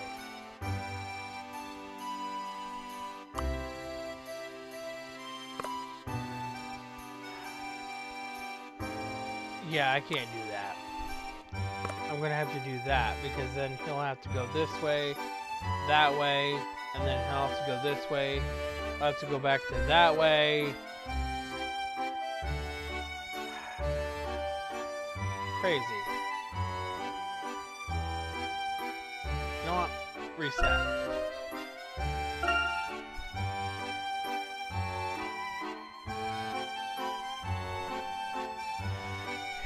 You know what? That was just bad. That was just a bad idea.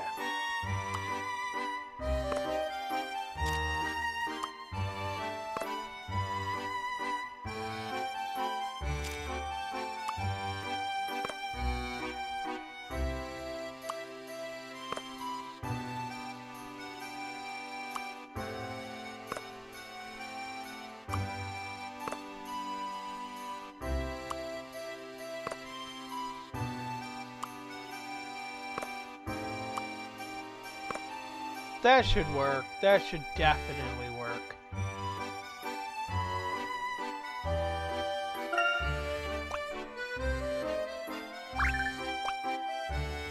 Oh.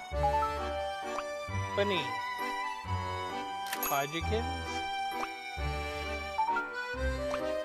Nibbles.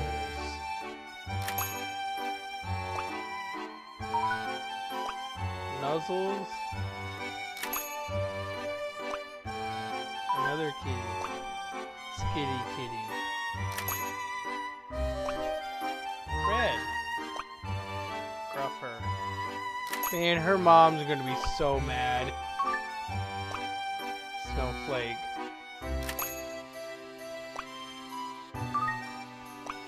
Fluffy.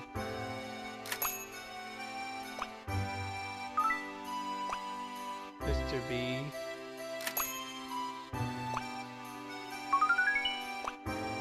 Sleepy Whiskers. Yeah, I think your mom's gonna make. What will Mother say?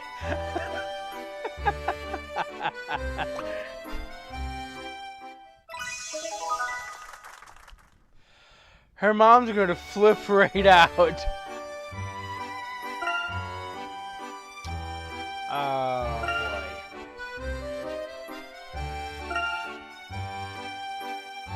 Wow.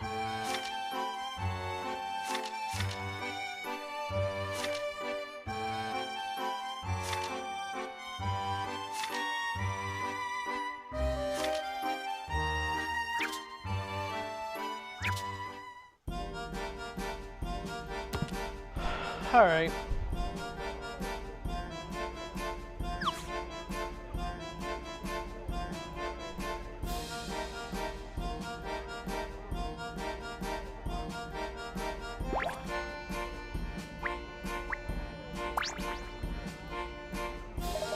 I didn't set aside any money to get home.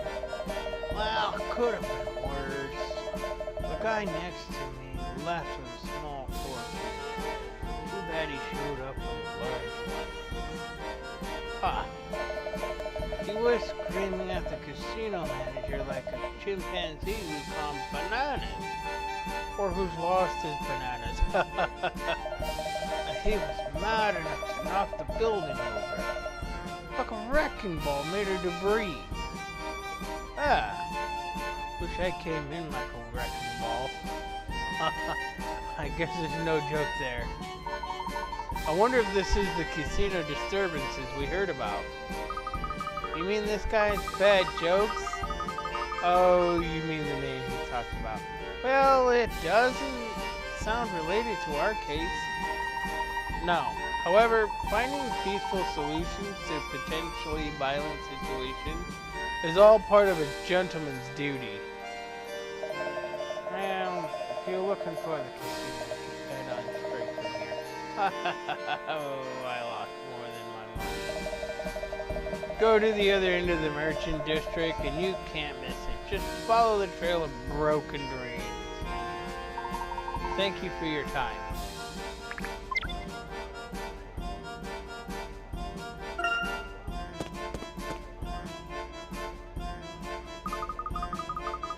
This must be it. Let's see if we can help.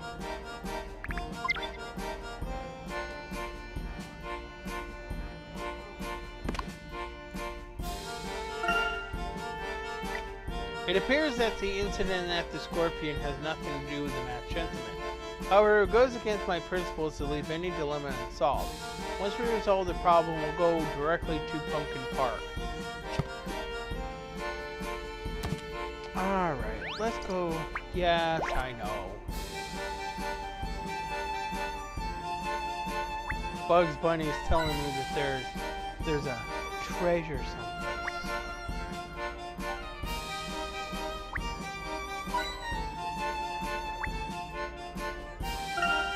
This entire building is a casino? It's huge. Most casinos are big, Luke. This is the biggest and most famous casino complex in Montador. All the buildings around it make it look like a theme park. Well, that's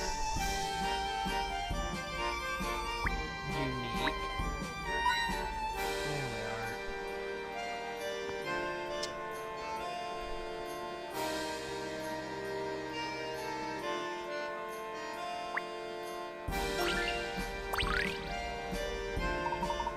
This sign really grabs your attention.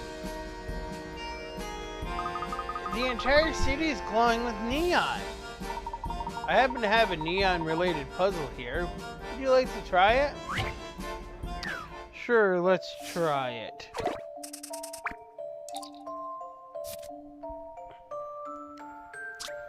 The sign for this shop has the logo in the middle, surrounded by 8 orange neon lights. Each light consists of a circle divided into 16 segments, some of which glow blue according to a certain pattern. Can you work out which segment should be lit in the top circle? Marked with a question mark. Touch a segment to light it blue or turn it off. Let's see.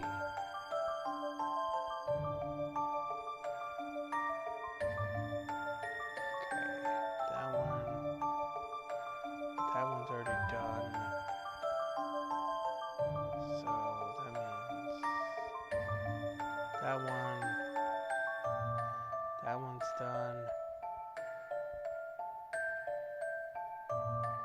This one and this one's done.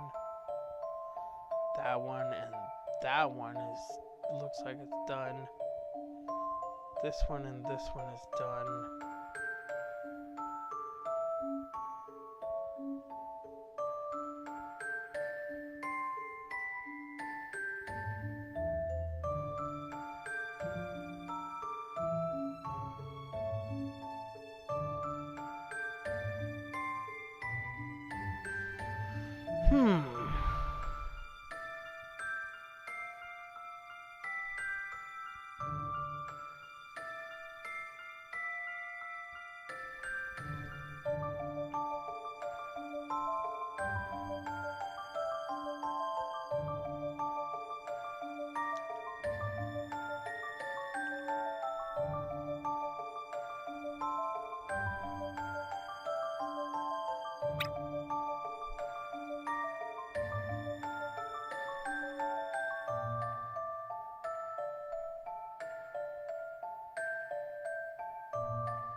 You know what?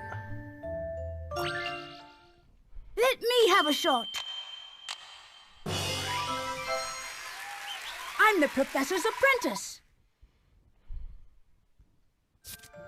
Correct. If you compare the circles going clockwise around the sign, one of the lit segments moves 4 places counterclockwise, and the other moves 2 places clockwise in each subsequent circle. So, in the top circle, the 2 lit segments overlap and only one is lit.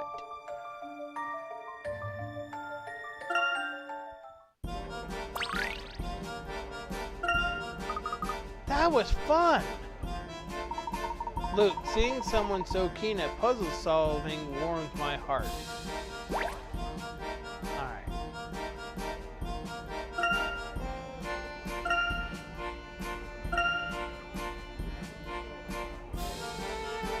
Okay, let's go here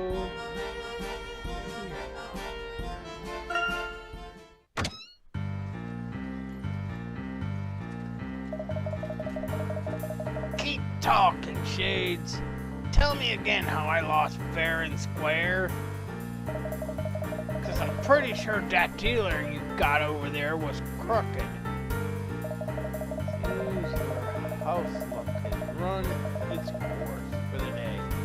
Might I suggest that you leave immediately? Tomorrow's another day.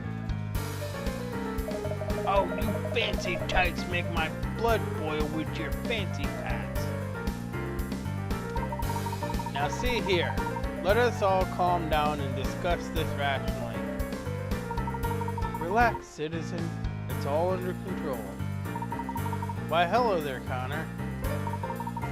Can't bear the sight of violence, but I also understand that there will always be conflicts in the world. That is why I suggest we resolve this in the most beautiful form of contest known to humankind. A puzzle battle. I'd be glad to be of any help. How about helping me to some revenge? Things are gonna turn out a little different from last time. While I dislike confrontations, I find the idea of a puzzle battle to be quite alluring. Or, to use a colloquialism, please bring it. Yeah, let's do it. You're gonna set this up for us, Connor.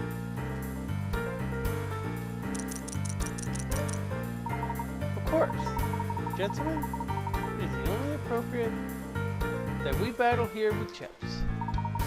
At a glance, these chips may look random, or each column adds up to 18.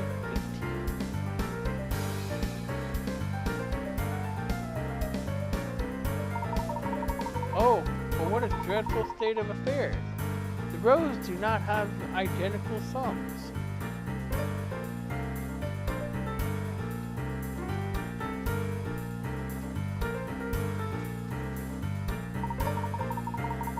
Won't someone please help these poor scattered rows? Here is the game. Rearrange your chips so that the columns and rows all add up to the same number. Got that, bub? Move the chips around so each row and each column add up to the same number. Child's play. Yes, I've got it, thank you.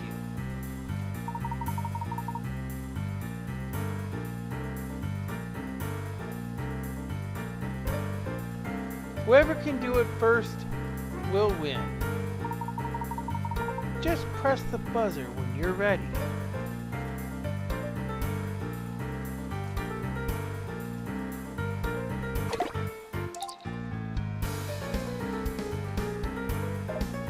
I got it. You are first, Frankie. Your solution? Watch and learn, Top Hat.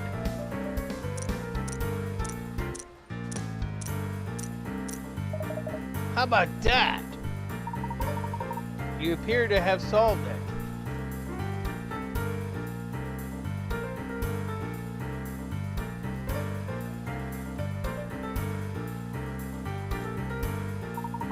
Let's check the figures here. Yes, every row and column add up. Bravo, and imagine the gentleman here will now humbly accept defeat.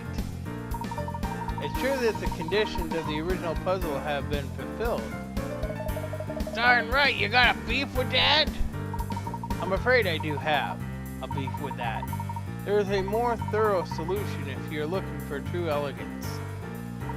Why, whatever do you mean? All the rows and all the columns, what is left?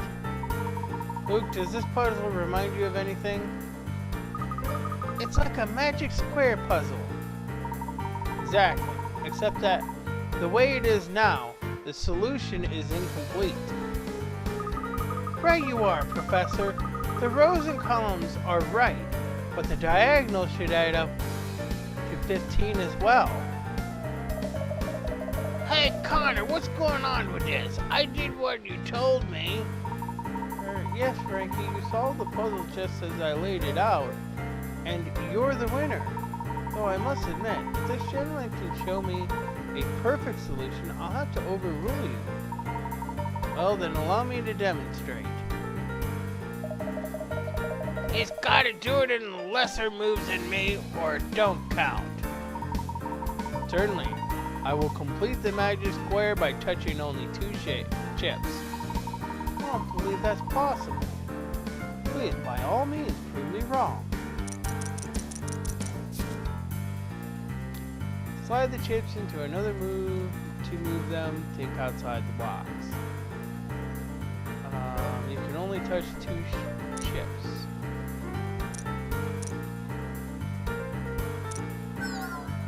Wait a minute. Well, hold on. I said I could do this by touching only 2 chips, but making just 2 traditional moves won't be sufficient. Alright, I'm gonna need this.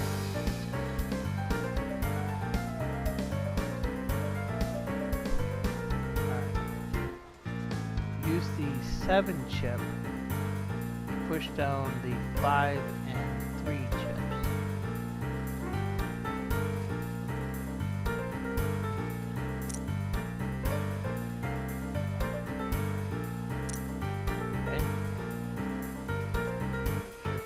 Up. Ah.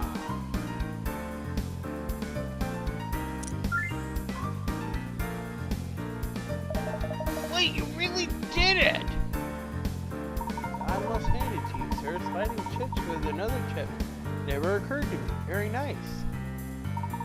How kind. The horizontals, verticals, and diagonals all add up to 15 now.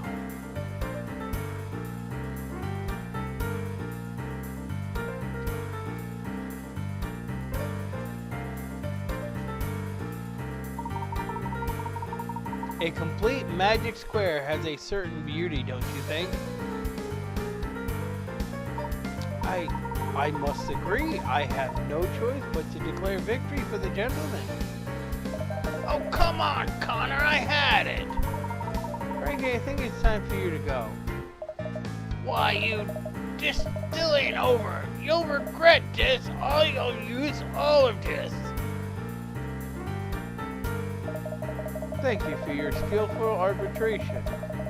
I'd hate to add a one-man riot to Mr. Lador's growing list of worries. It was worth it, just to see such an elegant solution to the puzzle I set out. Thanks to you as well, Professor. I feel I owe you some sort of reward. No reward is necessary. I'm simply relieved there was no violence. Be happy to aforementioned skill arbitration. It's Connor, isn't it? Drop in and see us again sometime. Why, thank you, I will. That all kind of felt like one big setup. No matter, let's pick up where we left off with the investigation.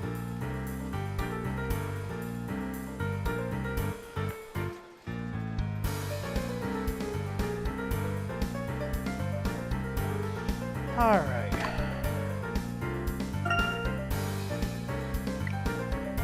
The ones causing a stir in the casino were none other than the thug, Frankie, who we met near the Lador mansion, and his partner Connor. We helped Drake, the manager, resolve the issue. Having such a powerful acquaintance on our side may prove to be helpful down the road. Alright, let's go here, and we're going to talk to Drake. Oh.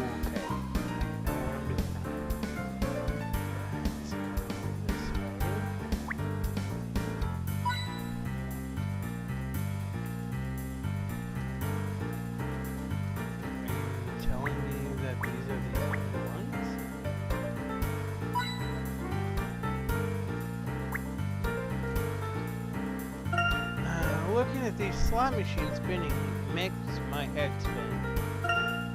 I have very little experience in gambling. You just pull the lever and lose.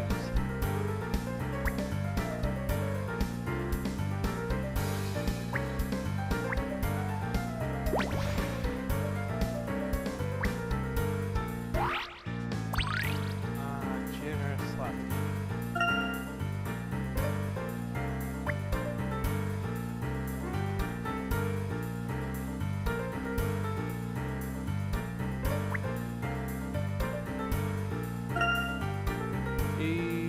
These rope people in with their simplicity, they only really know how to play solitaire.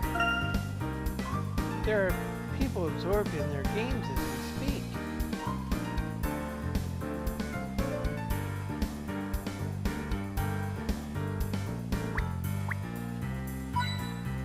Well, I found pretty much all the hint coins, I believe.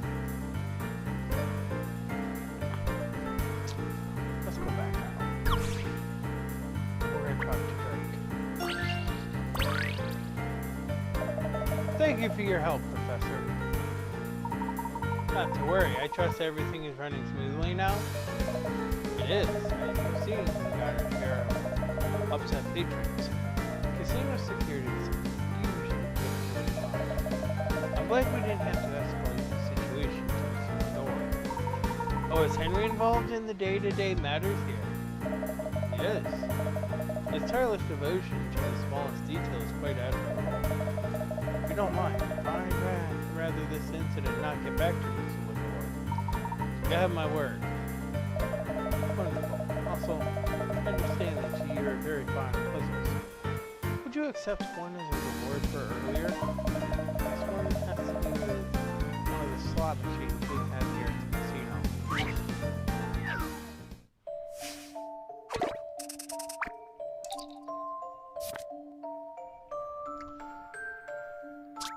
The numbers on this giant slot machine aren't random.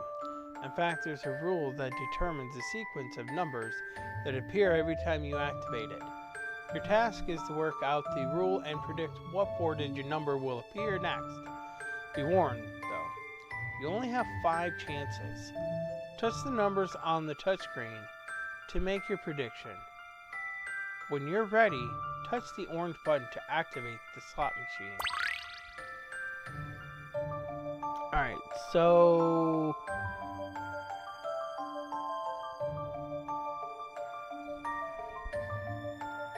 that really doesn't really help me much.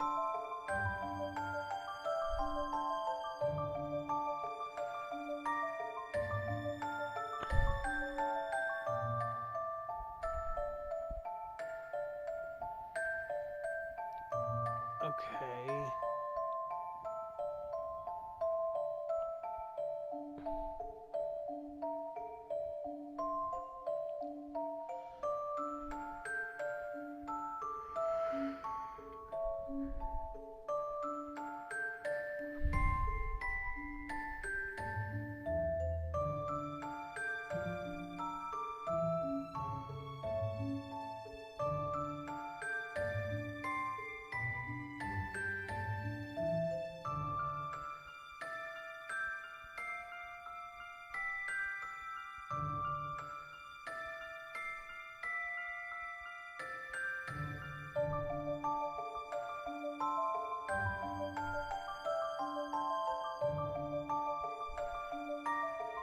Yeah.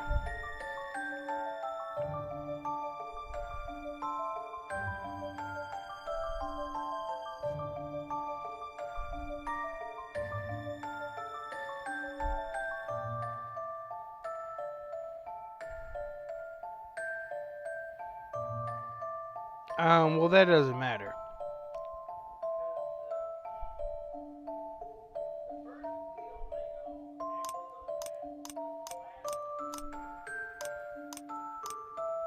That's irrelevant.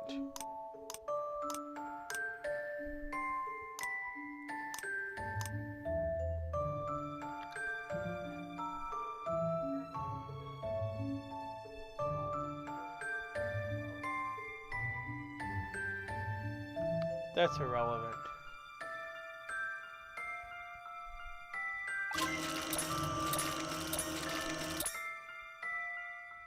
How about this? Puzzles are made to be solved. Correct. Every 4-digit number corresponds to a date, specifically. The last day of a month. The next number in the sequence is the last day of the next month. You just have to watch out for February, which only has 28 days. Good thing it doesn't deal with leap years.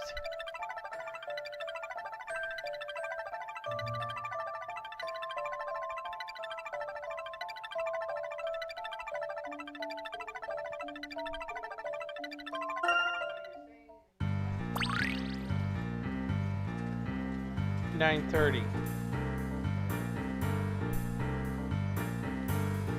No, after that roll, after that one, would have been 90930.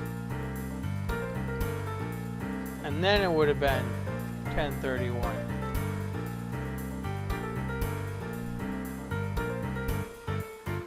No, that was not the thing. They would all roll the next date. It only shows the last day of the month. So what would be the next? If that one showed August 31st, the next one would have been September 30th.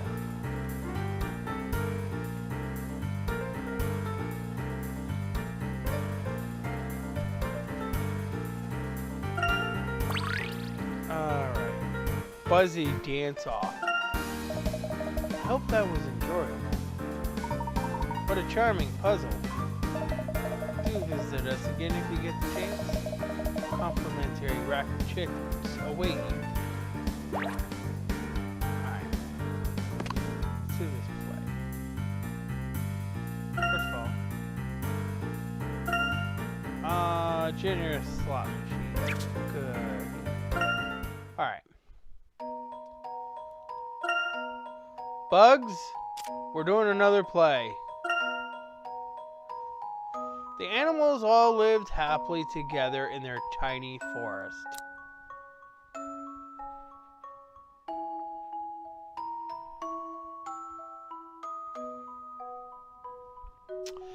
Bunny was no exception. He loved living in the forest too.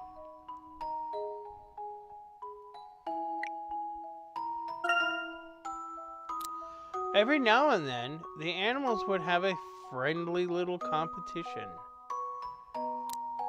One day, a dance contest was announced to decide who was the best dancer in the forest.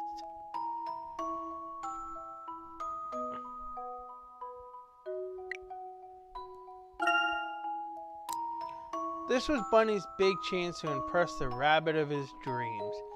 Imagine how shy you'll be when she's watching. Really take it in.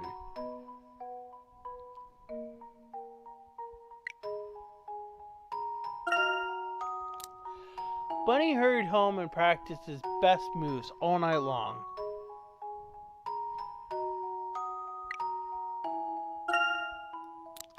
The next day, the forest animals were all showing off their moves in front of a crowd. Everybody gets the jitters in front of the big crowd.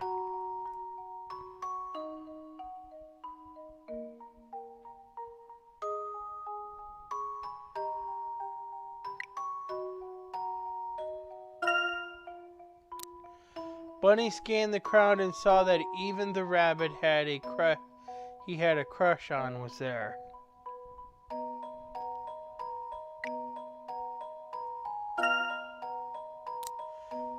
It was finally Bunny's turn, but he was a fluffy bag of nerves.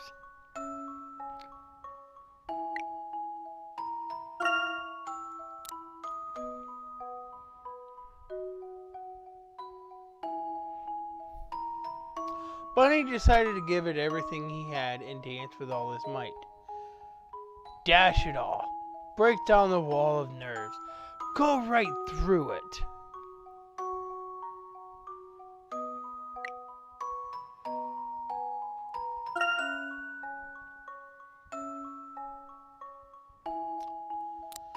The whole crowd was intently focused on Bunny's every move.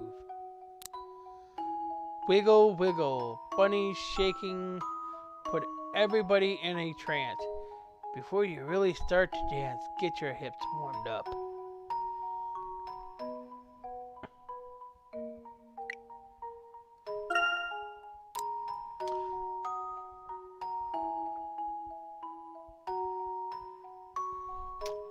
Then he walked around on just his front paws. A great display of strength. His nerves did make him a little unsteady. You can walk on your front paws, right? Show him how it's done.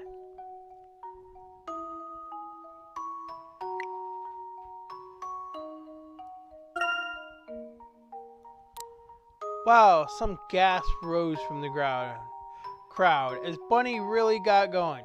You're jumping with joy. Spread your emotions to the crowd. Share them.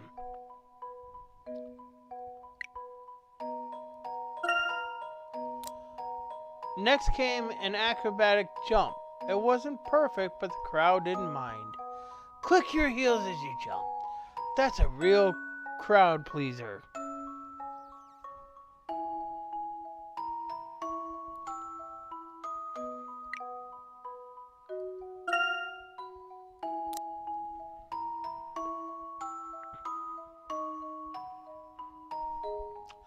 And for the big finale, an old school breakdance move. Now break off your dance with a grand finish.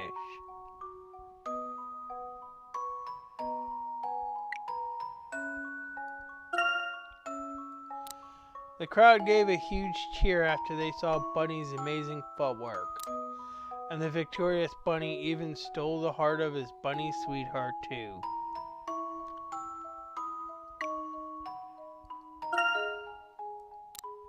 But that is another story. The end.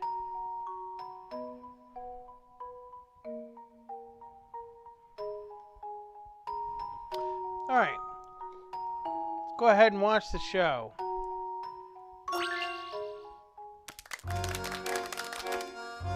You've come a long way. Your stage awaits.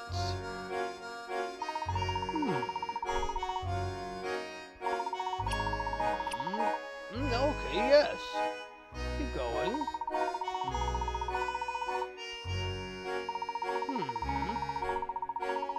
That'll do.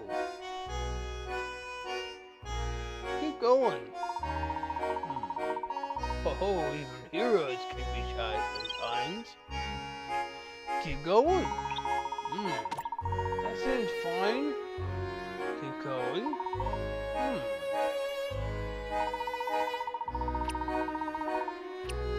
Everything will be just fine. Keep going. That'll do. Keep going. That seems fine. Keep going. That's the spirit. Go and show them what you're made of. Keep going.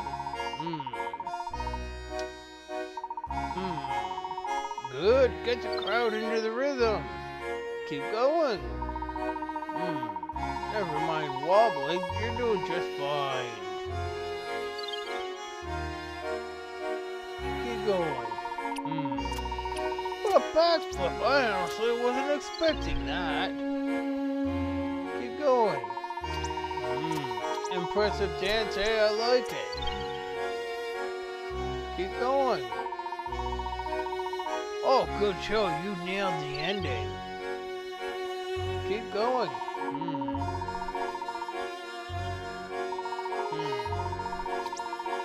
That'll do.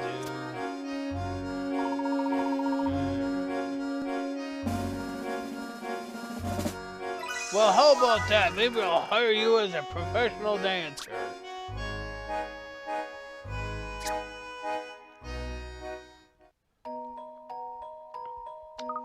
That was fantastic! I think even professional breakdancers will be envious of that performance. Really? You're not just saying that? Cross my heart, with that level of technique, everyone will be amazed. Hehe, you flatter me. Bugs Bunny.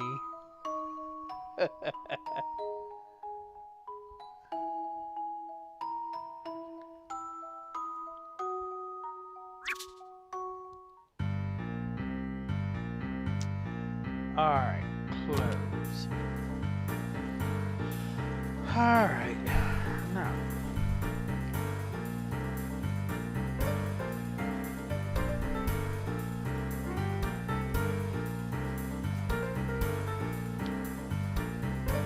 Alright, let's go back to this one. Alright.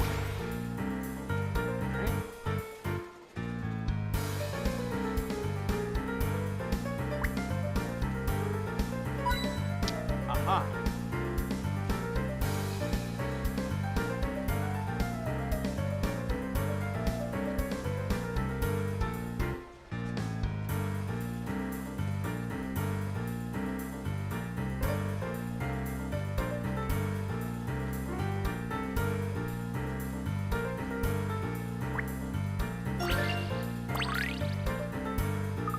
Ooh, how glamorous. All the lights make everything so exciting. Careful, Luke. These places are built to make people lose their heads as well as their money. What? But it looks like fun. Rather than gambling, why not see if you can work out this card game here?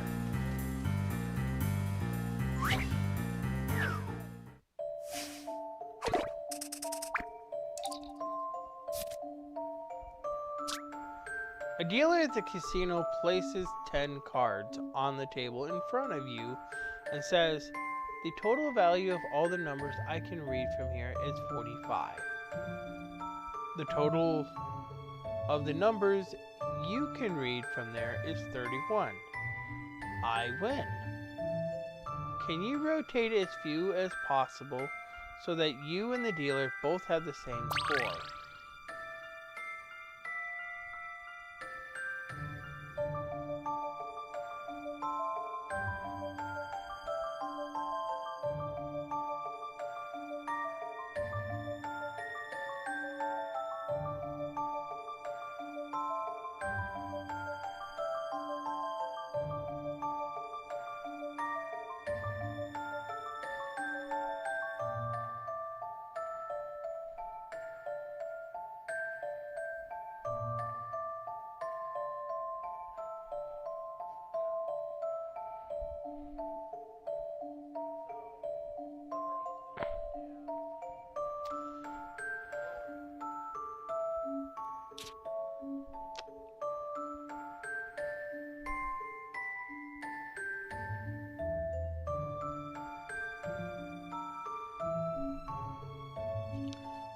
So, if you look at it, what do all those numbers add up to? And they have to look like numbers. So, the 4 and the 3 don't add up to nothing, because that's H and E.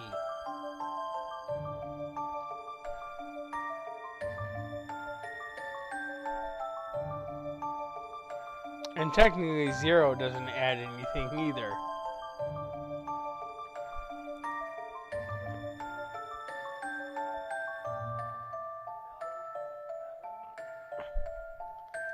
Yep.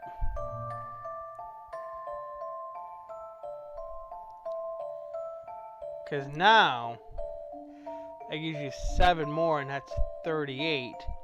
What did they say that their number was? It was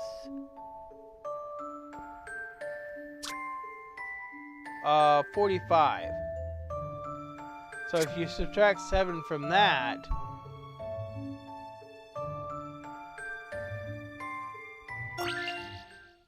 Let me have a shot. I'm the professor's apprentice. that is what a Professor Layton puzzle should. That's what a Professor Layton puzzle should be.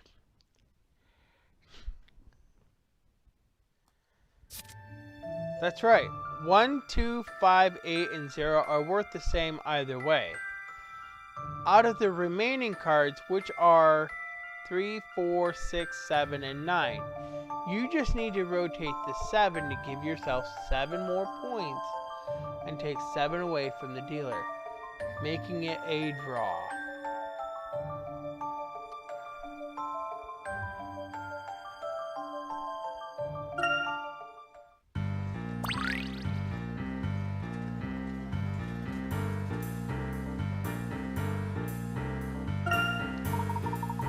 How was that? Did it quench your curiosity? Yes, thank you. That was fun.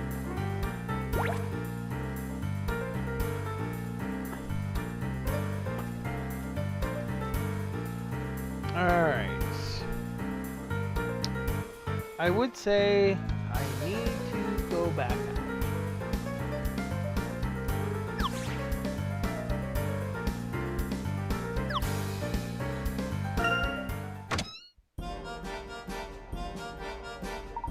We should make our way to Pumpkin Park. Yes, we seem to have gotten off track there for a moment. Pumpkin Park is on the north end of the city, if I recall correctly. Finally, to the amusement park.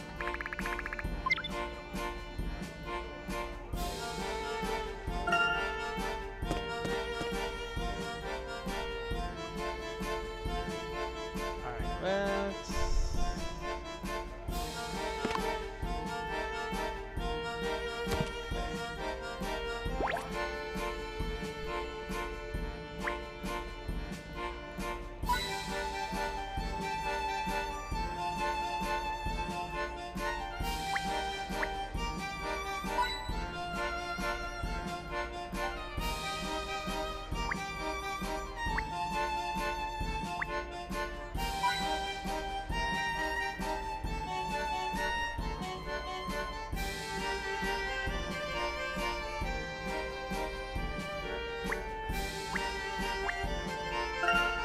Hey, the tickets are coated in glitter. They've maintained the fair quite well. Families get a discount.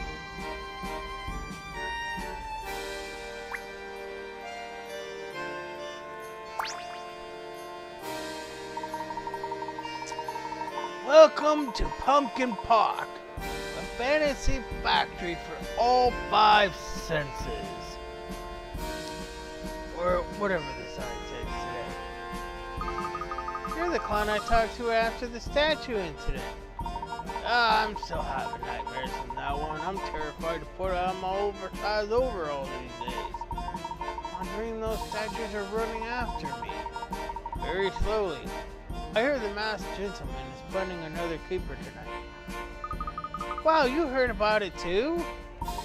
We hope to stop the masked gentleman before he strikes again. Yes, catch that masked guy and stop my nightmares, please. But here's the thing, see, I got orders. Blah, blah, blah. You must have sold at least 50 puzzles to ride these rides here. How many puzzles have you solved so far? Wouldn't you like to know? Oh, you're fine. Yeah, you've been doing good work. You might win a stuffed bear or the prevention of tonight's catastrophe. Take these free passes. Enjoy your time. And please make the bad man go away. But some luck. But just in case you fail, I'll be running away for the night. The Montador tram is up and running too. You need to head to the racetrack. You can buy a ticket from the machine there. And enjoy, but be careful out there. Remember, nobody likes a gyro. That is one strange clown. I suppose they're all rather strange.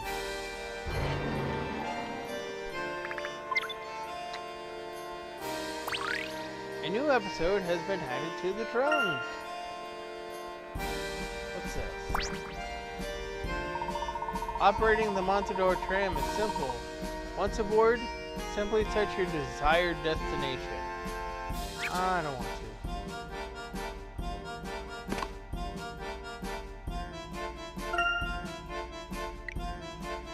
We saw Yuki's, the clown we met earlier by the stone statues outside Pumpkin Park. Everyone here appears to be enjoying themselves, seemingly oblivious too. Or perhaps because of the fact that the masked gentleman is set to appear tonight.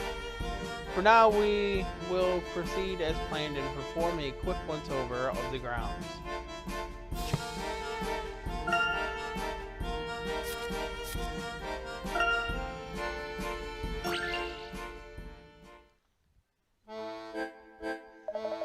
Our little circus is really taking off.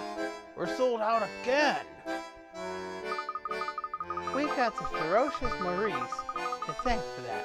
He's the real star of the show. Isn't that right, you big softie?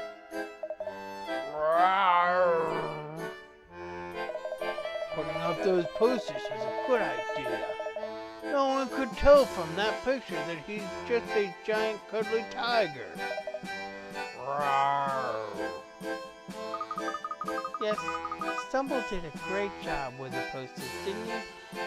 Oh, I have to be careful not to loud it too much, however. Oh, that's not how you build a strong team.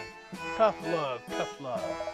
I attribute much of our success to my strict training regimen with a troop, you know. Some of our members pull their weight more than others. Maurice is worth a dozen of those fuzzies. Hopping rodents. Oh, don't be so hard on the bunnies.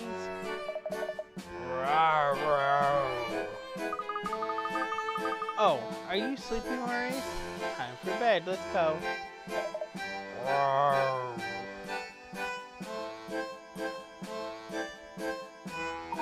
Hey, boss, what happened to our food?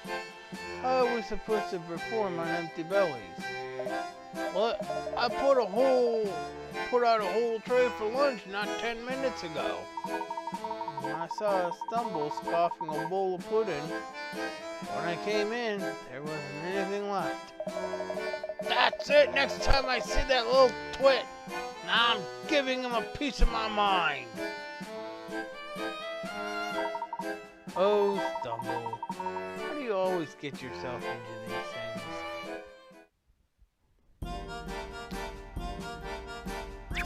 Right. Stumbles.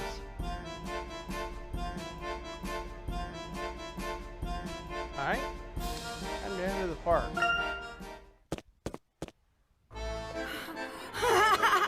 Wow!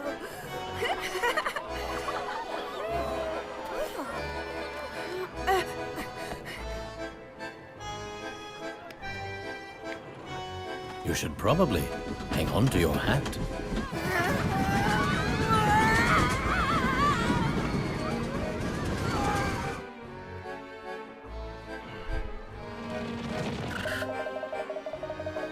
Point me towards that masked rapscallion! I'm ready to have at him! Where is he?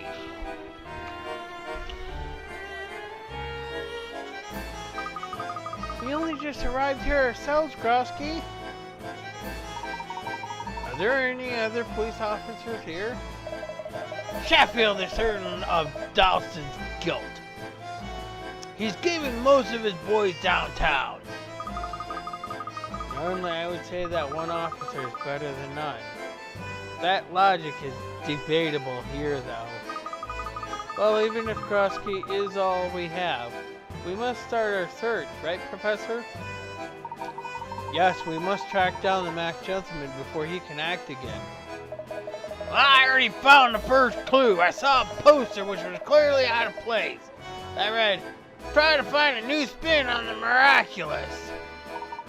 That certainly sounds like our theatrical friend.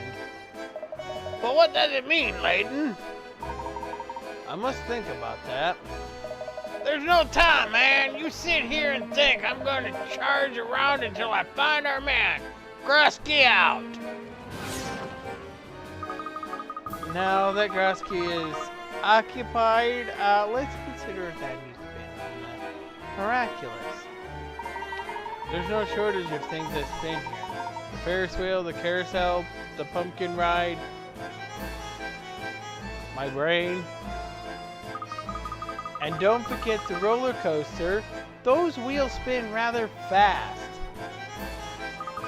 Well, let's investigate them all. Where shall we start? Why don't you lead the way, Luke? Hey, Michael.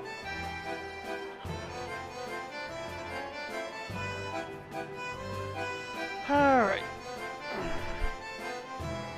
Are you ready to solve some puzzles, Michael?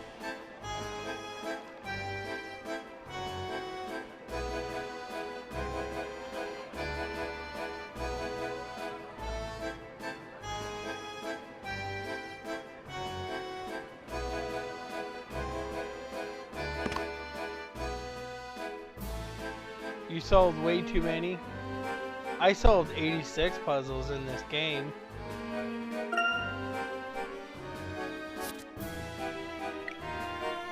It would be too easy to get fully distracted by the attractions in Pumpkin Park. We must stay focused on the matter at hand. Inspector Grosky decided to accompany us, but we will have to do without the rest of the police force for now. We do have a lead to go on and are scouring the park for a clue that would be considered to be a new spin on the miraculous.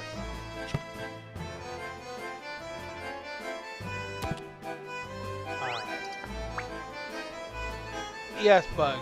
I know what I'm doing.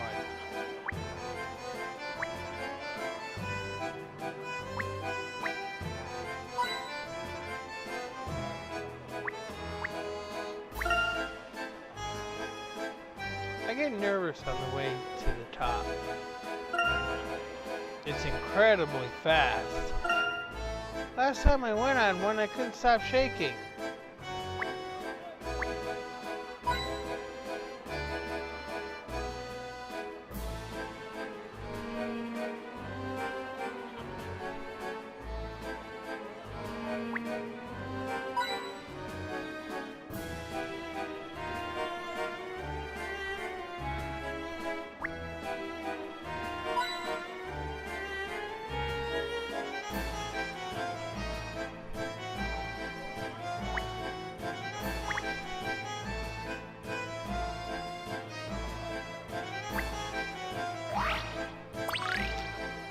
Lucky ticket.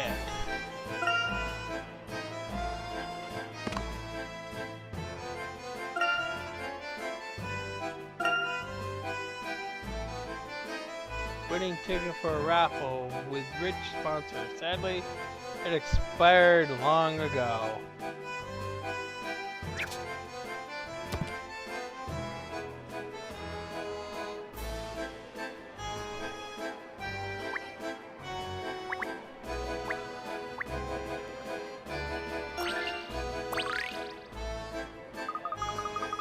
See anything out of the ordinary with the carousel. A new spin on the miraculous. Professor, look at that picture there. It appears to be a puzzle. A very astute observation, Luke.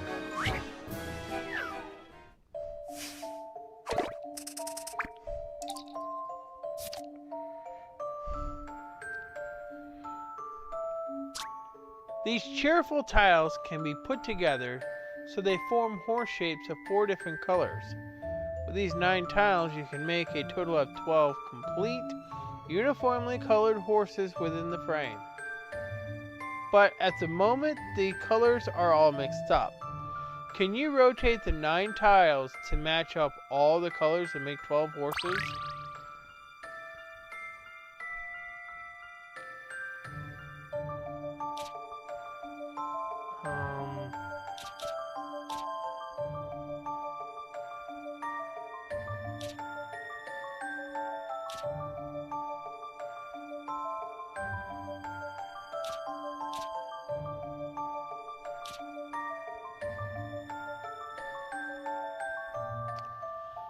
Well, that better.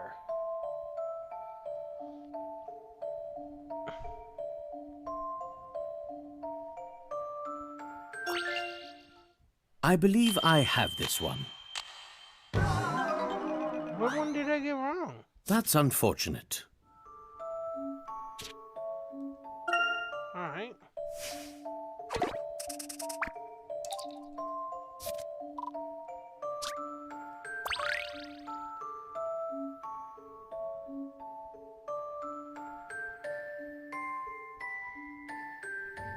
Aha! This one's wrong. Completely. There we go. That one's much better. Just a dash of puzzle solving here. That was a challenge, to be sure.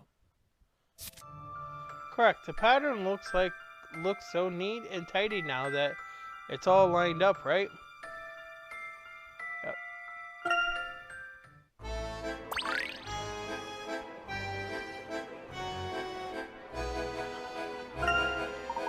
Interesting. What is it, Professor? The puzzle's based around carousel horses. That must be a clue. I'll take a closer look, Professor. Thank you, Emmy. Do you think that puzzle was really the work of the masked gentleman? He certainly has a love for presentation, and it's quite a clever way of challenging us to find him. I'm a bit nervous about what may happen here, Professor. Viola found this underneath one of the carousel horses, Professor. Good work, Emmy. Is that... It has a picture of the Mask of Chaos on it. Clearly a calling card. We'll need more to go on than just this one clue.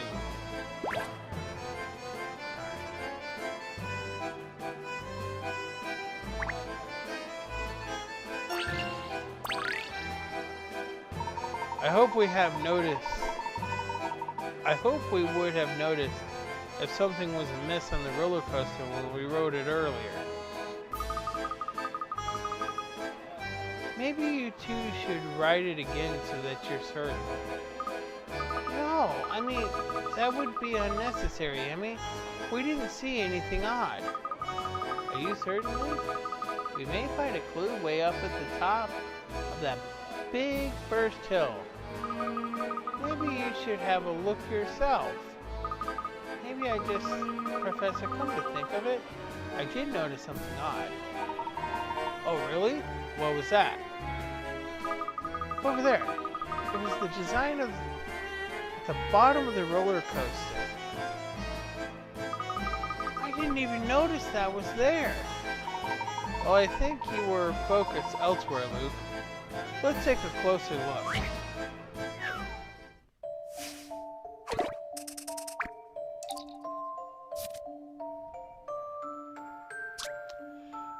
Below the roller coaster lies a stack of see-through panels with red arrows.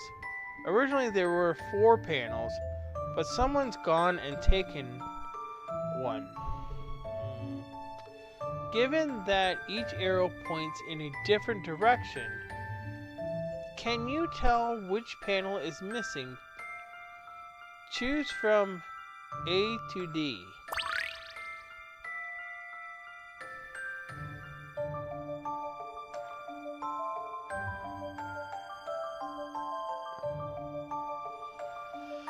Alright, so which panel is missing?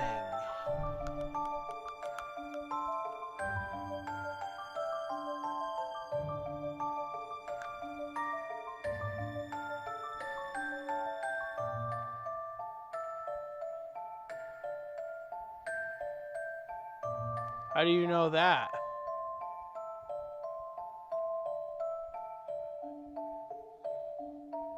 You think so?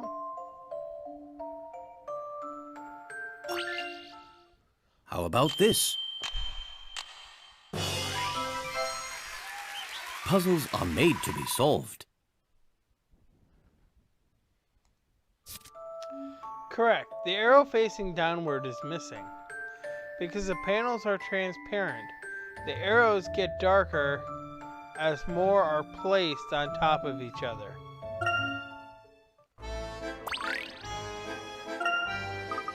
So what does this mean? Let's see if there's anything in the direction that the arrow is pointing. Perhaps under the roller coaster track? I'll be right back. Gosh, Professor, the masked gentleman certainly is devious. Imagine stealing part of a ride to send a message. Yes, devious and clever. We'll need to think as he does. Well, look what I found. Marked with the mask of chaos. Well, what could it possibly mean?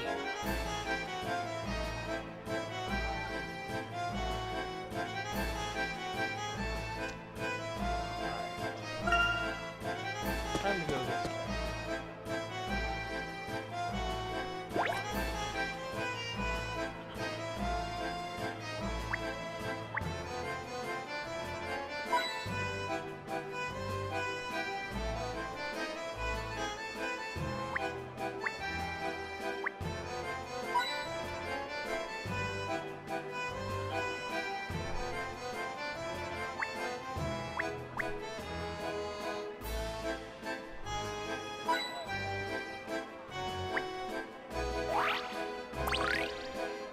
A ghost husk. Alright.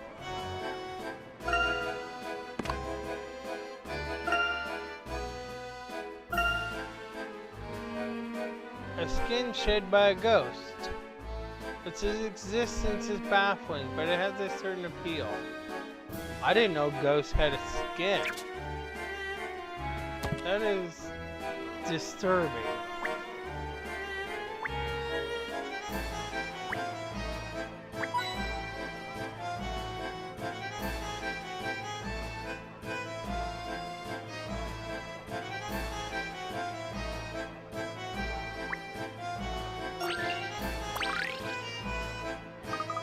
The pumpkin spinner's ride.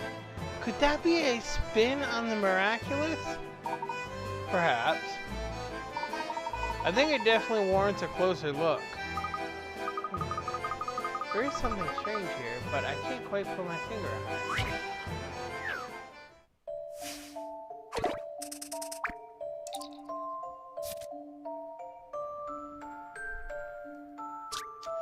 Here's a popular ride found at fairgrounds everywhere.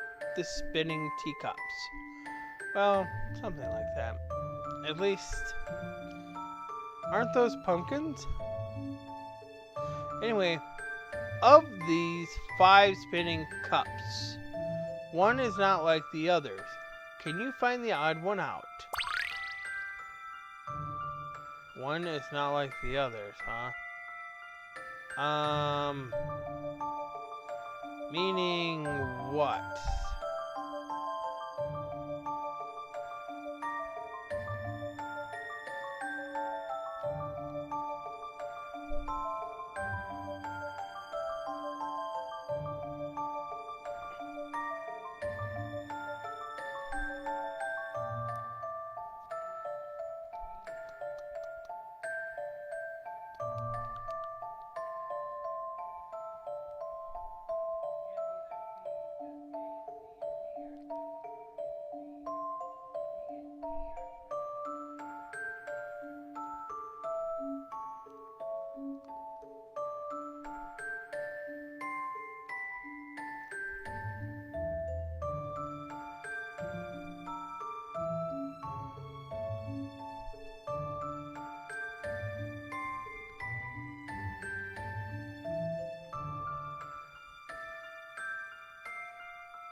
Yeah, it's hard to tell.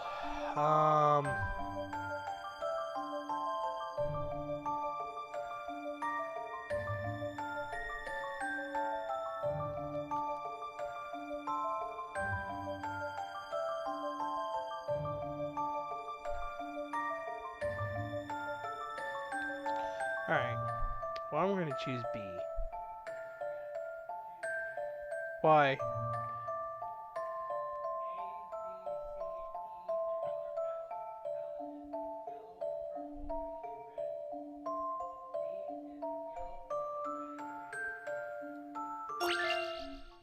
Just a dash of puzzle solving here.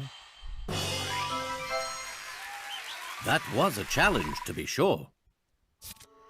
Fair play. The seats are split into colored segments, and every pumpkin except B has the same order of colors. It's hard to tell with all that spinning, though.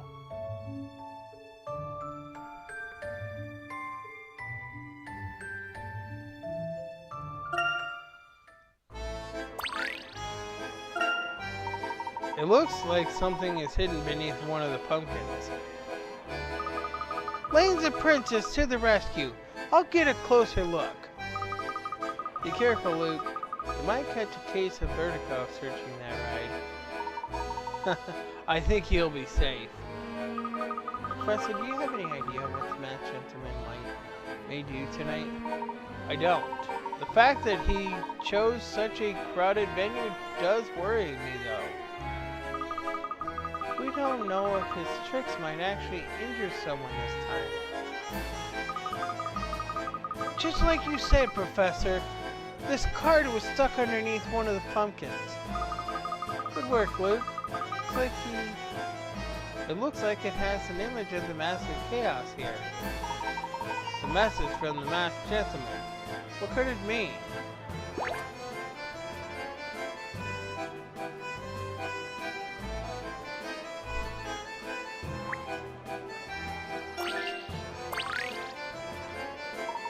This Ferris wheel is perhaps the largest spin here in the amusement park. Professor, does it look to you like that Ferris wheel is a little wobbly? You're right, Emmy. You're right, Emmy. I wonder if it's broken.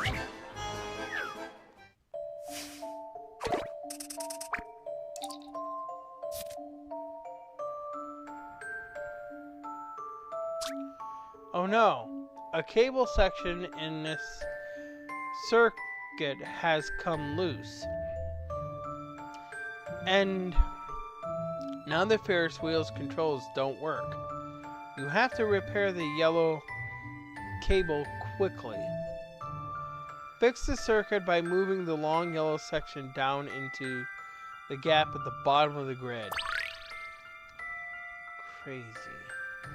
Alright, well, we're going to move a lot of stuff.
How about this?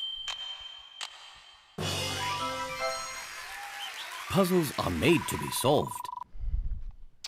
I did that in 18 moves. Well done. If you solve the puzzle in 18 moves, give yourself a round of applause. Now the Ferris wheel should be back under control.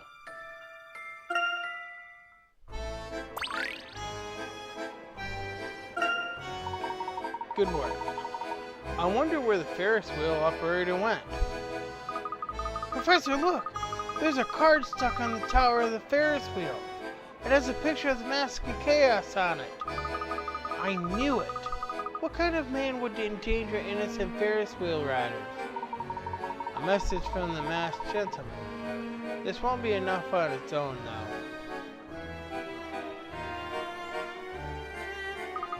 Professor, we have 4 of these cards now. Let's take a closer look at them. Yes, together they form a map that points to that tower on top of the hill. On top of the hill? I see it! I believe that Topsy Tower. I read about that. It's a control room for the park. Is the masked gentleman planning to show off the power here? We need to get to that power.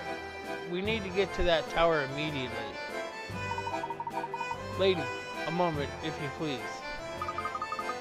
Herschel, if you could. Henry, Angela, what are you doing here? Herschel, I asked for your help, and you deserve the benefit of the doubt here. I apologize for my behavior earlier. I cannot fault your suspicion. My responsibility is to my city.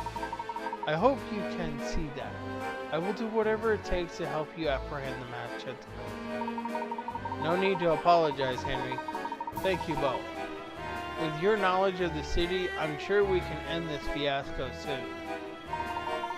Have you found out anything about the masked gentleman's plans for tonight? Do you know where he's hiding? We found a series of clues around the park. Really? What sort of clues? He seems to be leading us to Topsy Tower, the park's control room. Well then, shall we?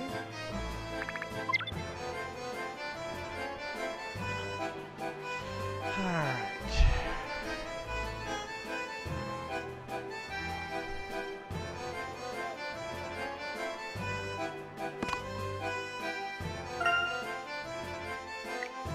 Concealed within the major attractions were messages left behind the masked gentleman. Messages left behind by the masked gentleman. After some deliberation, we made our way to Topsy Tower, the control tower in the north end of the park. His intentions may be to show us a spectacle from the tower's apex, as it overlooks the entire park. But what exactly does he have in mind? We are getting ready to do endgame, because a lot of crap is going to be solved here momentarily.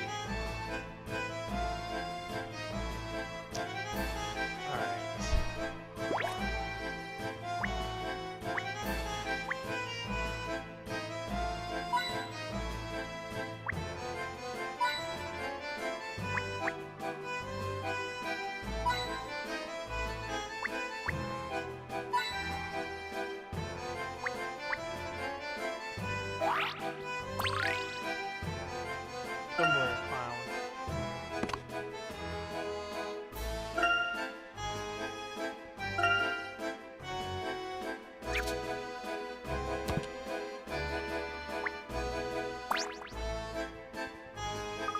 Wow, Topsy Tower is cool. Even the control room looks fun here.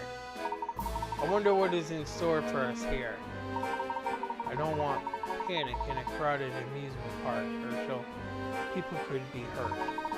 We must go about this very carefully. Professor, look up there!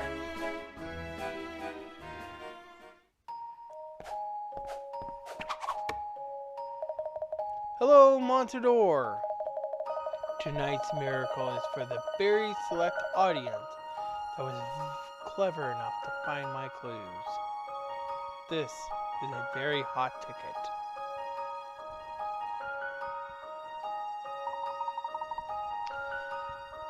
Now, what is this all about? Hurry and take your seats. The show is about to begin. He ran off into the control tower, quickly! Henry, wait. What exactly is inside there? Power relays, mostly. All the electricity for the park is controlled from here. Naturally, we keep it locked so nothing... Is that maniac planning to cut off the power to the rides? I don't know. Clearly, we need to follow him inside. Be careful here.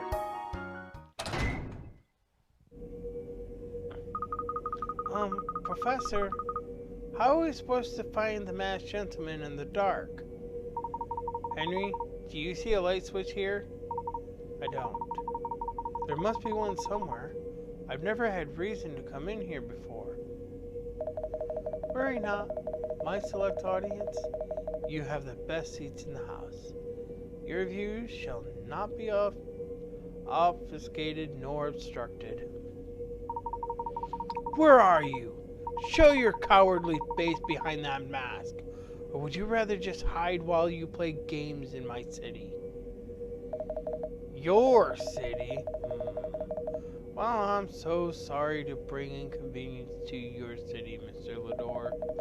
I suppose this foul pit of greed does reflect the nature of its creator. You built this city as a monument to your grotesquely swollen ego. Can't wait to see your face when it's all gone. How dare you! You know nothing about me! Oh no. I'm actually helping you. You know, think of this as a lesson in humility. You can thank me later when it's all over. Professor! He's running for the door! We must cut off his escape. Hurry! Where did he go? Can't be far. He had to have come back out this way. He must have gone down the hill. Back to the park.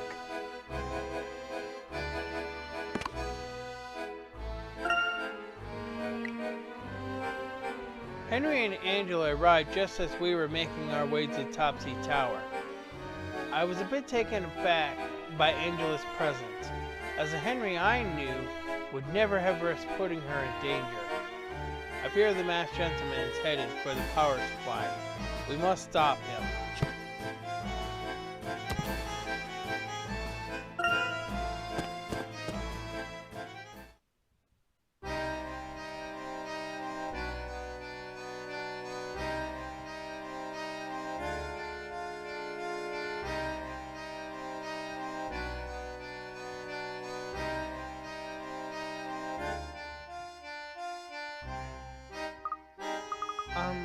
Professor, the park. It's empty.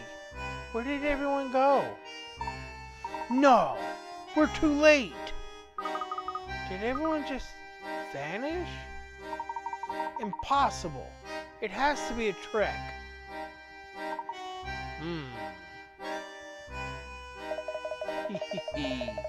You patrons belong to a very exclusive VIP club.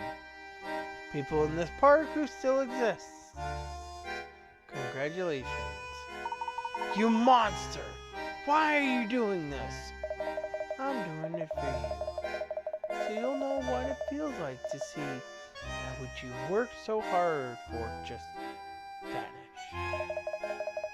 You'll know the bitterness I was forced to swallow, Lador. It's the least I could do. Oh, let me go! Angela!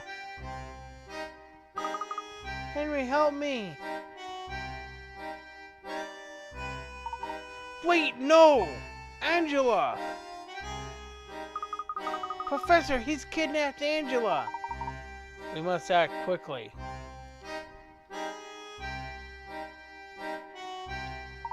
They're gone. I'm sorry, Henry. They went this way. We can still catch them. Henry, if the masked gentleman meant to harm Angela, he would have done so. What was that? Did you hear that? Professor, something's going on in the control tower. It might be Angela. Angela, I'm coming. Henry, wait.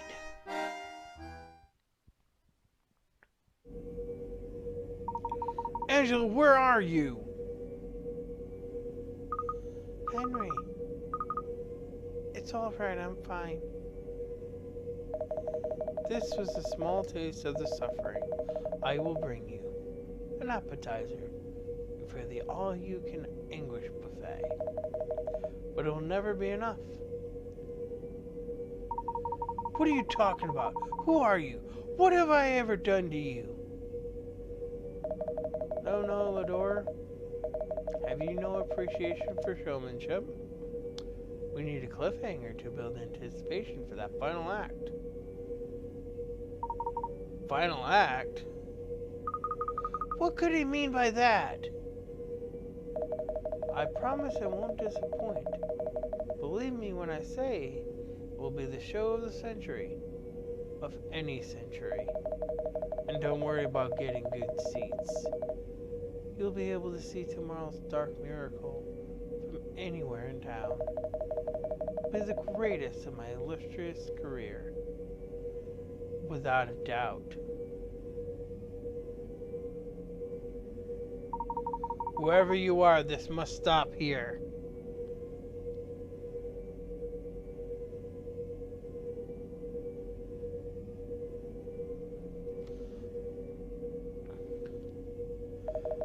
You are ill-equipped to prevent me, Layton. I decide when things end. And I'm here to tell you that tomorrow there will be victims. In fact, there will be quite a few of them, unless someone wants to stop me. Perhaps with a mask offering. The choice is yours. Ladies and gentlemen, until we meet again. What is that lunatic planning? Henry, what are we going to do? Don't know. But I have a duty to protect this city at all costs. Perhaps if you gave him the mask of orders he asked, he would stop all this. It must be among the treasure you found in the ruins, Henry. If you search thoroughly, I'm sure you'll find it there.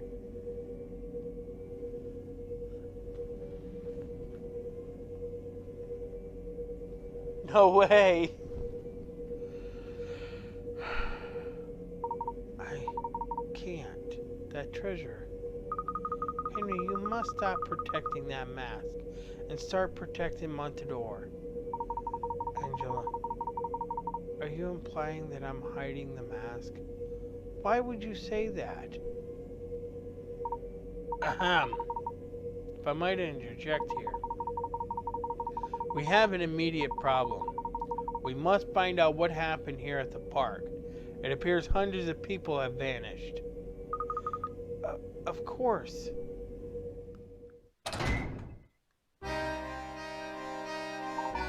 The masked gentleman got exactly what he wanted from us. What did he mean by seeing the next miracle from anywhere in town? Presumably it would have an effect that ranges over the entire city. Perhaps this time, everyone in town will disappear, or spontaneously combust, or turn into statues, I don't know. I fear the next act may be bigger than all of the previous ones combined. How did he make everyone disappear here? We'll discover that when we find the people themselves.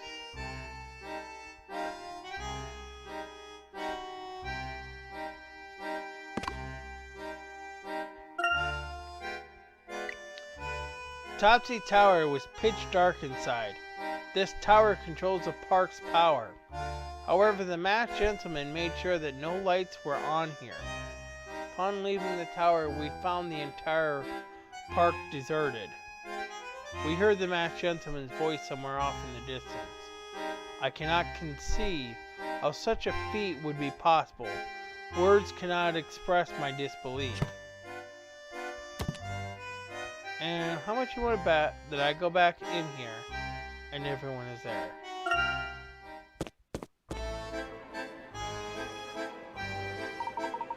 How on earth? Everyone's back. No sign of panic. And everything looks fine. Professor, what is happening here? But if they vanished, we all saw it. Yes, we did. Very strange. Was it a sort of clue to tomorrow's event? Why did he allow only us to witness this? He wanted me to see it. Yes, Henry, I think you're right. You need to tell us anything, everything that you know.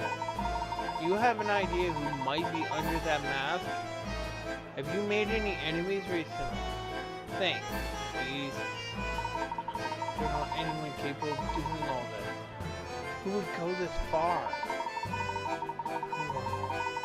I need time to think. I must put together some sort of plan for that monster's return tomorrow. I'm coming too. Good night to both of you. Be safe. I'll see you tomorrow. People in the park may not even know that they disappeared. This is all so odd. No one looks confused. Professor, here comes Inspector Grosky. Layton! I saw the door and his wife storm out of here. What happened? We had another encounter with the masked gentleman, Inspector.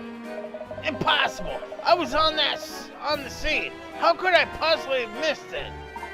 Inspector, you've been here in the park all evening, right? Of course! I've been policing this place within an inch of its life, looking for that masked no-do-row. And there were people around enjoying the park the whole time, correct?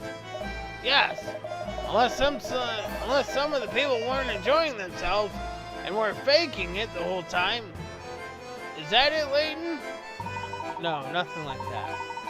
So you didn't see anything strange this entire time?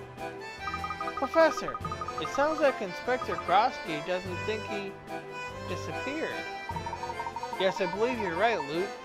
That information is key. It's getting late.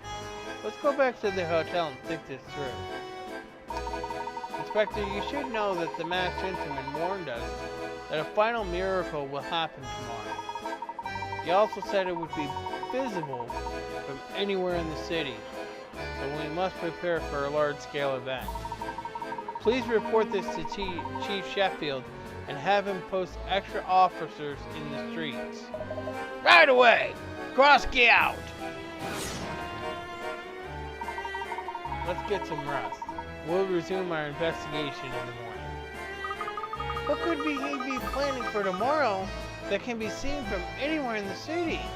I don't know. But it must be even bigger than what happened today. Thus far, he's used simple illusions.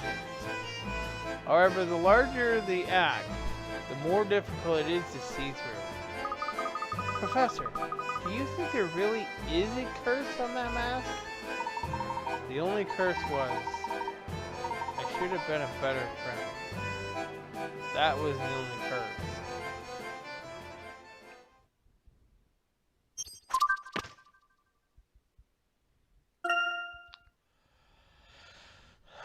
The crowd in Pumpkin Park vanished and then suddenly reappeared, but no one seemed to notice a thing.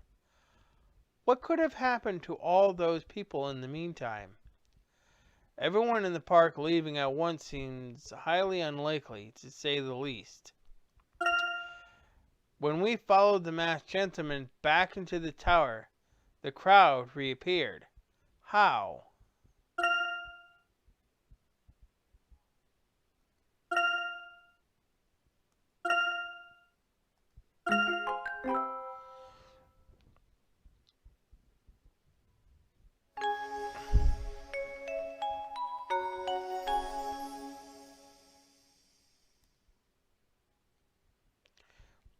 I am going to end things here.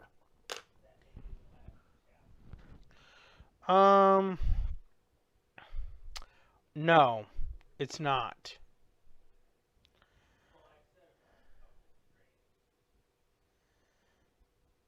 I'm kind of hoping that I can do this in one stream.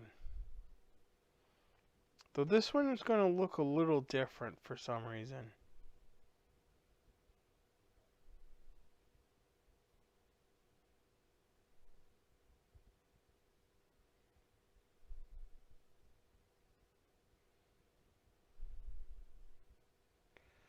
Because there should be one more.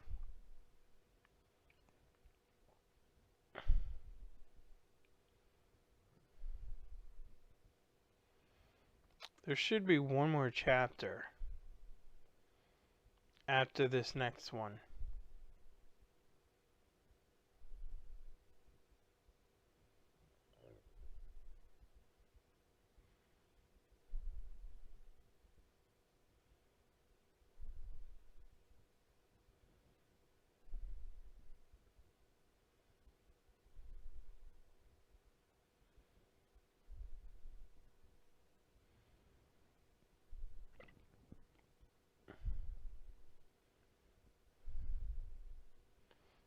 I'm looking this up because I want to make sure.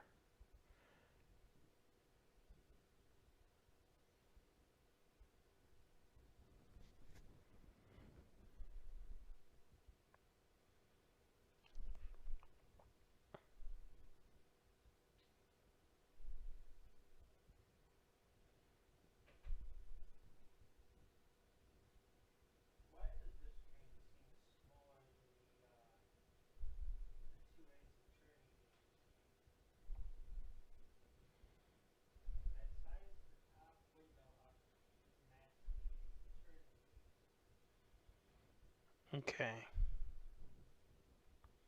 Yeah, so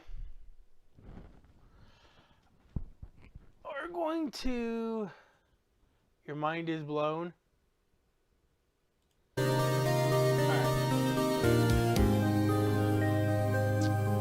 Yeah.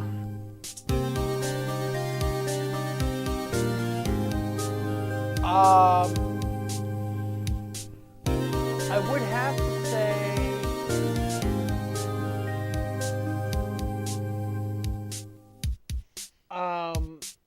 I'm anticipating an exciting ending.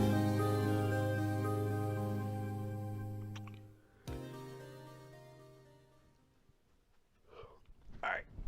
Let's see who I have ready.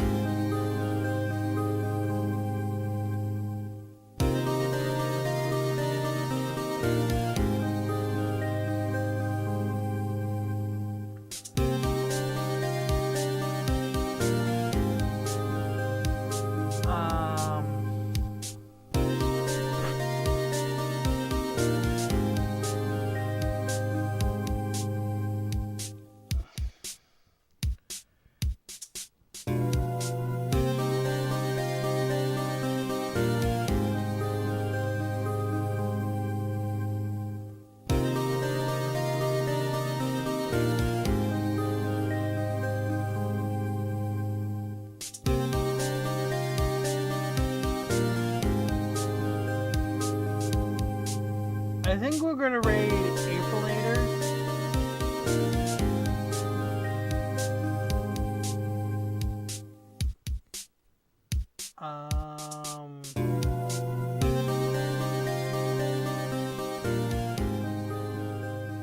Alright, come on, just load for me.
that last message right there.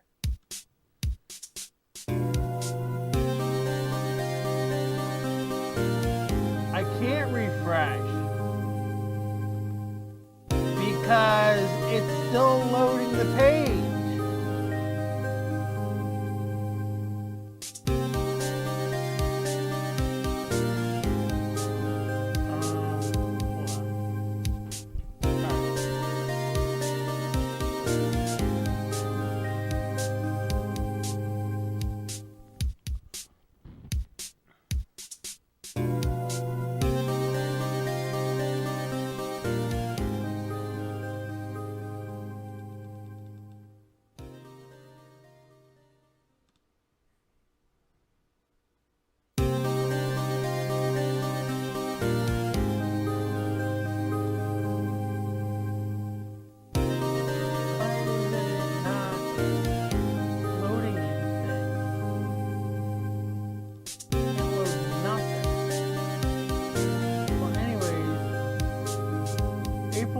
Is playing Sprout Valley.